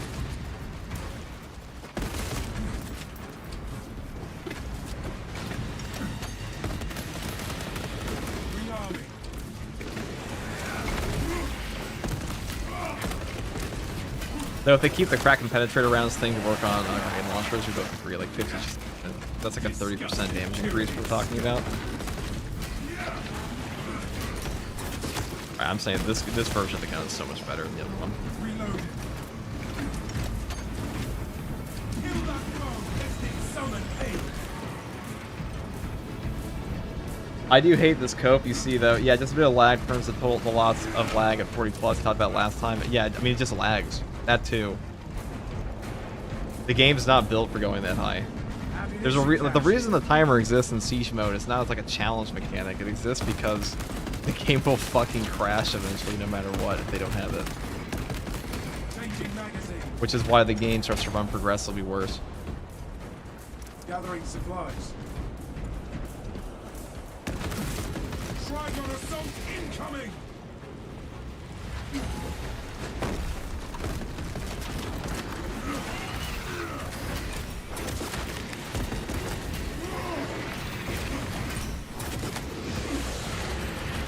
Target is rallying reserve forces.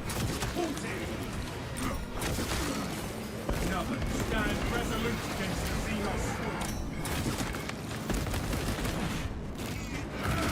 Swarbombs incoming!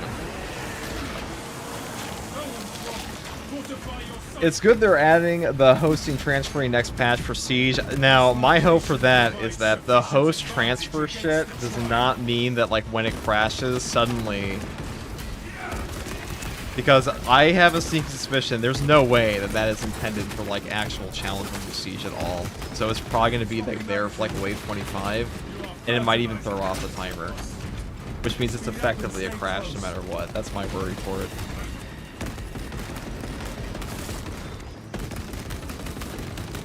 runners one, brothers.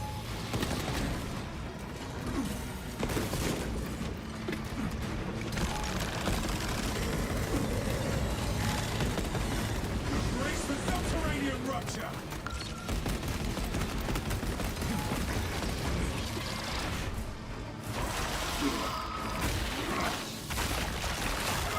I'm not brain rot, I'm just upset because I'm not able to play solo Space Marine 2 because of hackers. It has nothing to do with fucking...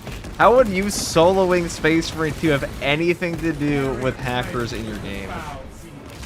Why would that... Like, that would have to be a fundamental compromise... A compromised server for the game. Okay? Well, that's not how hacking a game works. If the servers are down for you, they're down for everybody because we all play on the same servers. And if it's not, it doesn't make any fucking sense.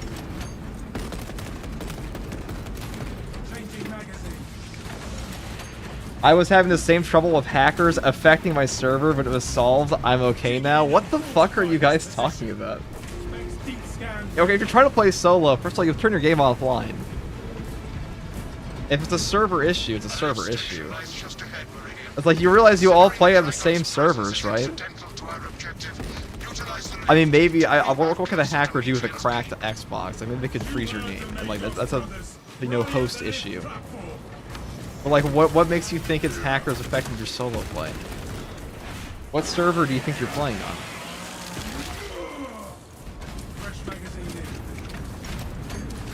There's a reason that shit like this is only said in the shorts comment section, okay? Clint Hackerman is on the loose. Dude, I can't connect to the servers. They must be hacked exclusively for me. Like, what the fuck are we talking about? You underestimate the power of Hackerman. Yes, the entirety. He's able to compromise exclusively one person's connection to the server. I have transmitted no authorizations. Are the hackers in the battle barge with us? We must keep moving until the lift arrives.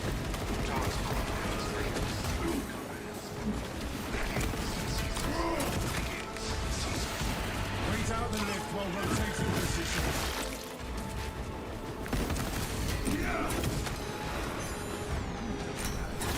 Now to the lift.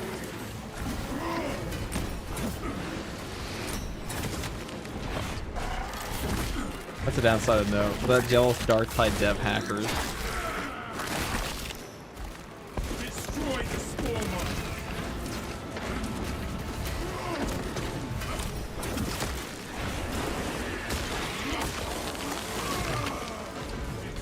mine. I don't understand. Okay, hold on. Let me Google this. Hackers affecting my solo play. Hackers in Space Marine 2 affecting my solo play.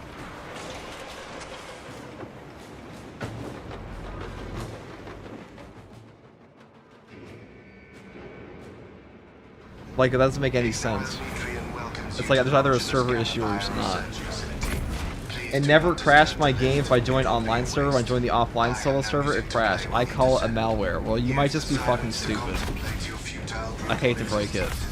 I hate to be the bearer of bad news, but like that doesn't make any fucking sense. Because you're still connecting to the same server. Like, whose malware would it be on the actual game server? But you have trouble connecting to solo, so your initial reaction is, it must be a hacker affecting the entirety of the game server. That is fucking stupid. It's Dimitri. It's Dimitri himself. He's hacked the server, dude.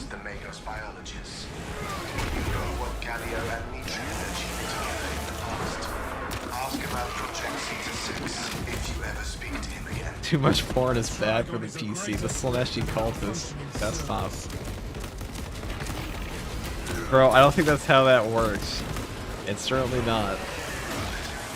Be receptive, dude. No, I do not. That is a... Listen, okay. If it were a normal comment, I'd be like, sure. If it was but it's a shorts comment, okay. This is not... You suffer not, the shorts comment will live. The issue lays between the keyboard and the chair. Ugh. He hacked the mainframe. Is the hacker in the battle barge with us? That's a good question.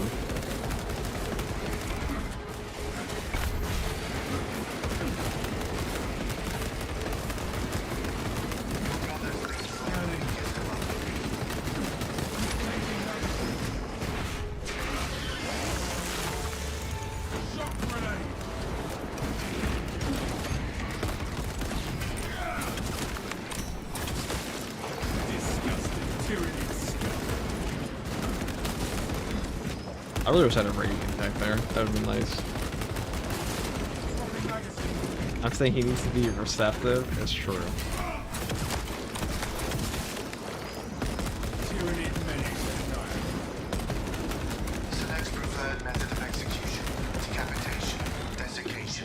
Then I would take your word. Dude, it's not about taking my word. I don't think you know how a server works. I think that's the bigger issue there. The Mossad is messing with his PC, dude.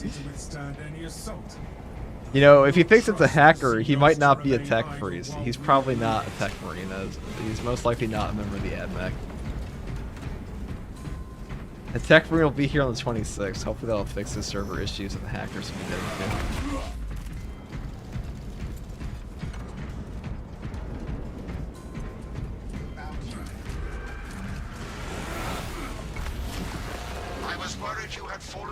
Scarlett Johansson in the movie Lucy using 100% of her brain power hacked his game.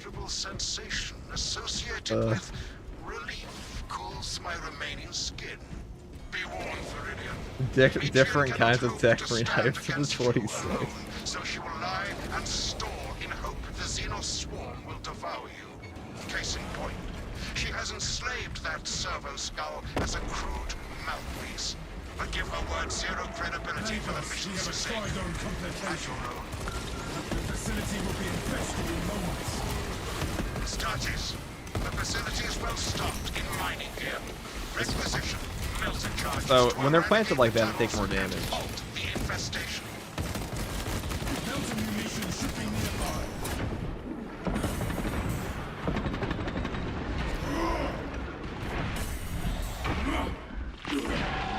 Toxins in bloodstream. Without melter charges, we will be overrun. Neighbor devs are Russian. They are known for hacking. Yes, they're gonna hack their own server to make it impossible for this one guy Keep searching for melter charges, brothers. to play his Spaceman game solo.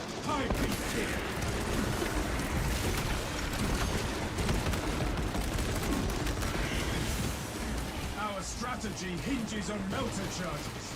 That's true. Russians are well known for hacking in video games. Russian and like Russia and China have a very disproportionately high amount of cheaters in games, but I do not think that Saber is actively hacking their own server to not work for one guy.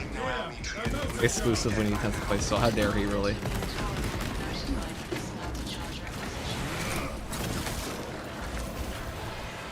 Eradicate the Xenos crawlways with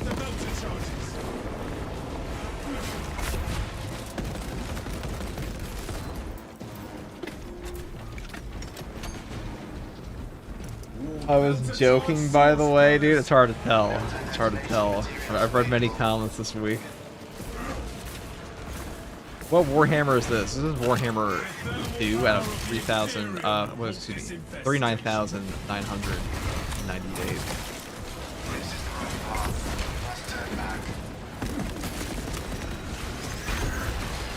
Place melter charges on the Xenos swarm spots. They hacked him because they sensed he could beat Wave 50 solo. Yes. No.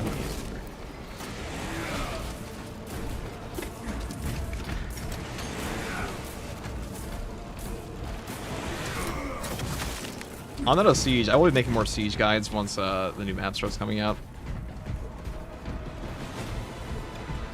At this point, Siege mode's pretty solid. There's not a whole lot new to try out. Like, it's really just like Fire Blaster, Power Fist, or Thunderhammer swapping. That's most of it. Like, the best classes are pretty set in stone. Which are, unfortunately, just Bulwark. Well, I say fortunately or unfortunately. It's just Bulwark is all. Eradicate the Xenos hallways with the melter charge.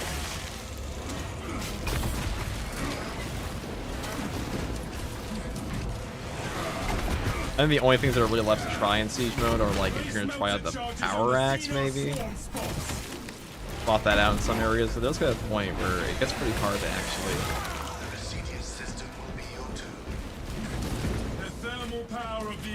trade with anybody, because they'll just one-shot you.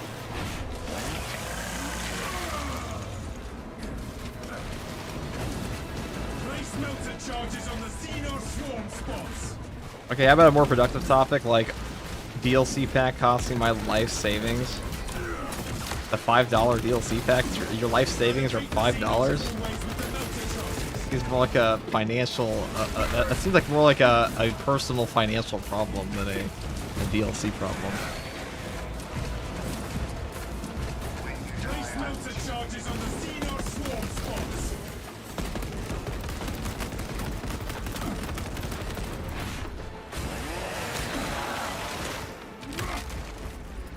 Fertilizer now. Eradicate the Xenos hallways with the melter charges.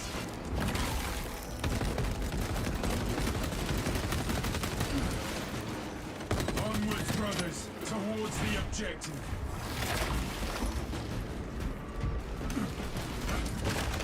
Do I need to do one mission to unlock the TECHMARINE? I mean, you have to do a tutorial when I play the game. But besides that, no. It's not out yet, though.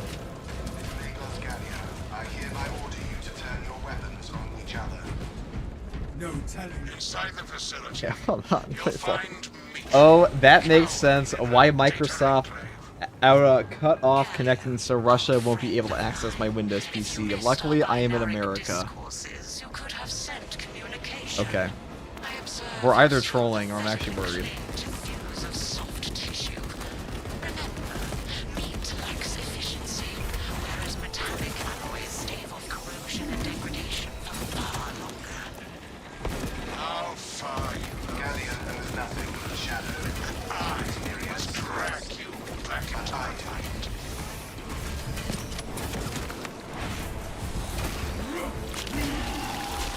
Well, they do drop starting when the update starts, so like on the 26th probably, or like a day or two after. Probably the 26th though. I just creeped down the vertical stream chat. It's chaos over there. I mean, dude, it's literally just, it's the Walmart of chats. Mostly. W Liberty. I stream vertical so I can rage bait myself.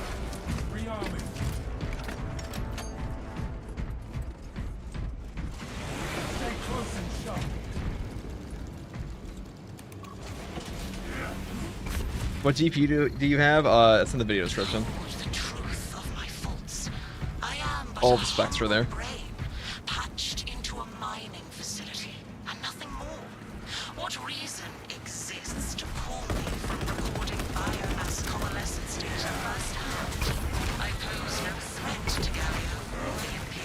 I have GPU too. Disconnect her synaptic tethers from the facility command terminals. Before we talk about siege mode, though, I do hope that, like, I mean, they said eventually they will remove the timer thing, and like, if they remove the timer, the game, the potential class opportunities will change. Like right now, it's a speedrun mode basically. That's where most of the challenge comes from. Is like DPS. So all damage dealing synergies are just going to be top tier. They already are, but right now, Bulwark, Tac, and Assault are just the highest and best. They're just the best classes, and like in a couple of cases, Assault and Tac are just a mandatory combination to go high in that. The Bulwark is all even.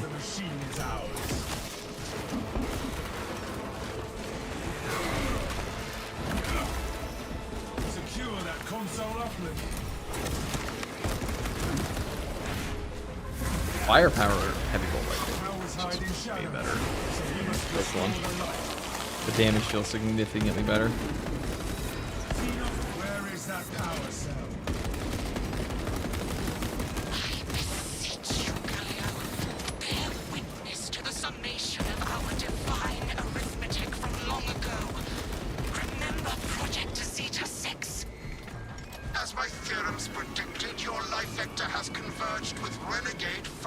Why is there a vertical stream and why does it hurt my head? That's my rage bait stream. I go there to read things that annoy me.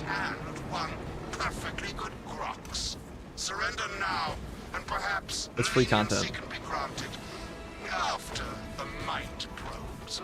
No, it's actually just there because it lets you, YouTube lets you dual stream now. So that's on the shorts algo.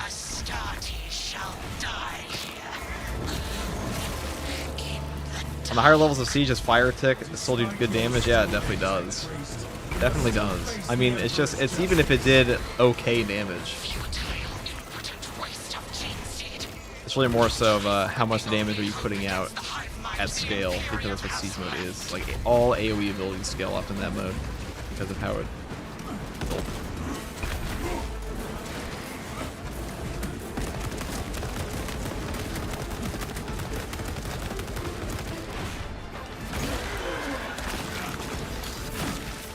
I moved here to observe. There's a lot of guys. You can just spawn more hordes like this in the game.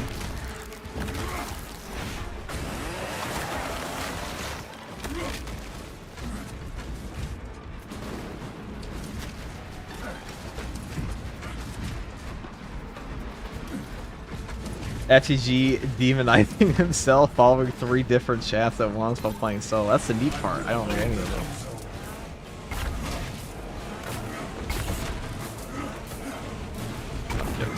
I try.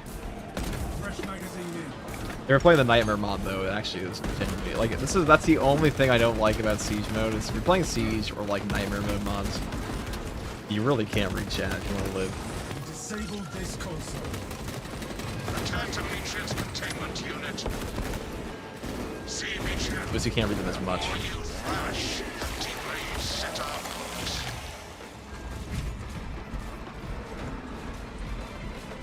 Okay, give me the brain. Give me the brain. Send me in, Chief.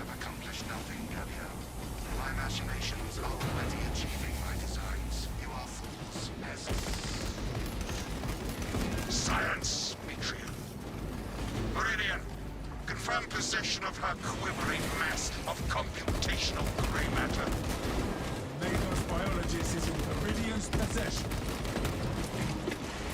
Pilot, Meridian is ready for evacuation. Sending updated extraction coordinates to you now. Do you ever play PvP? No.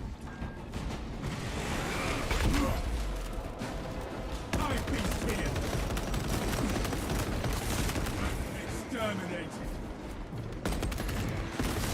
Swapping magazine. We broke the Xenos onslaught. First time rage baiting. Tell me how I'm doing. Chaos seems to be tougher. One of the easiest missions ever. Terminators are the easiest enemies to kill, and Chaos only has one less boss. It's easy. That's not even rage bait to me. Bait has to be believable, otherwise it's just like, you know, a proper rage baiter understands like the mission statement. Like, there's a fine line between rage bait and becoming the Bill's Jester, because like if you say something out of pocket, it's just this. They just point and laugh at you. But if you say something like believably dumb, Okay, like he's like an average. There are a lot of average takes, a lot of takes in the game that are repeated that are pretty silly. You know, that's easy rage bait. I'll give you a heads up. If you want to rage bait me, all you gotta do is say Bonds of Brotherhood is actually good and Assault is a low tier class, and then talk about how much you want healing in the game, and while you simultaneously say it's because you're not bad. It's an easy way.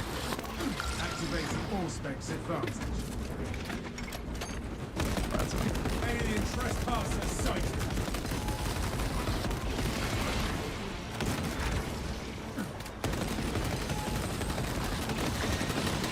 Rearming.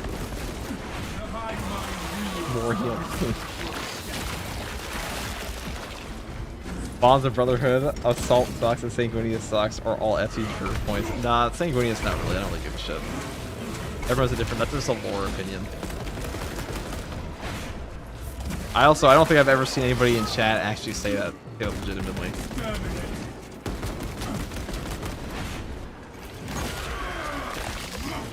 A nice rage bait. YouTube shorts are a great source of knowledge. Yes, yes, they are great. They are a great source of knowledge. fresh munitions. All specs deep scan ready. Setting thermal charge. Wow, I'm waiting to just whiff every single enemy I actually want to hit there. That is a carnifex. Oh. Dispensing stings. All this could have been avoided had we, Oh.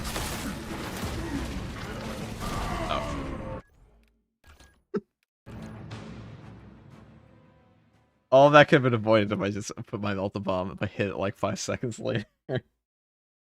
This just got ping pong. That's just Relentless Pursuit.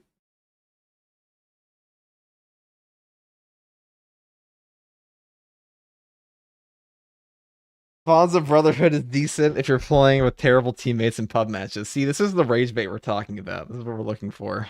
It's not. It's not decent anywhere. It's just a bad perk.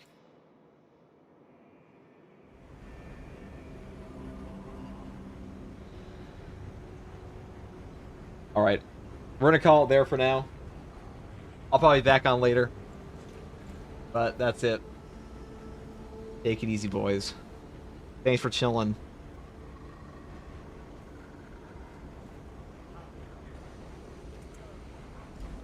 Have a grand old time.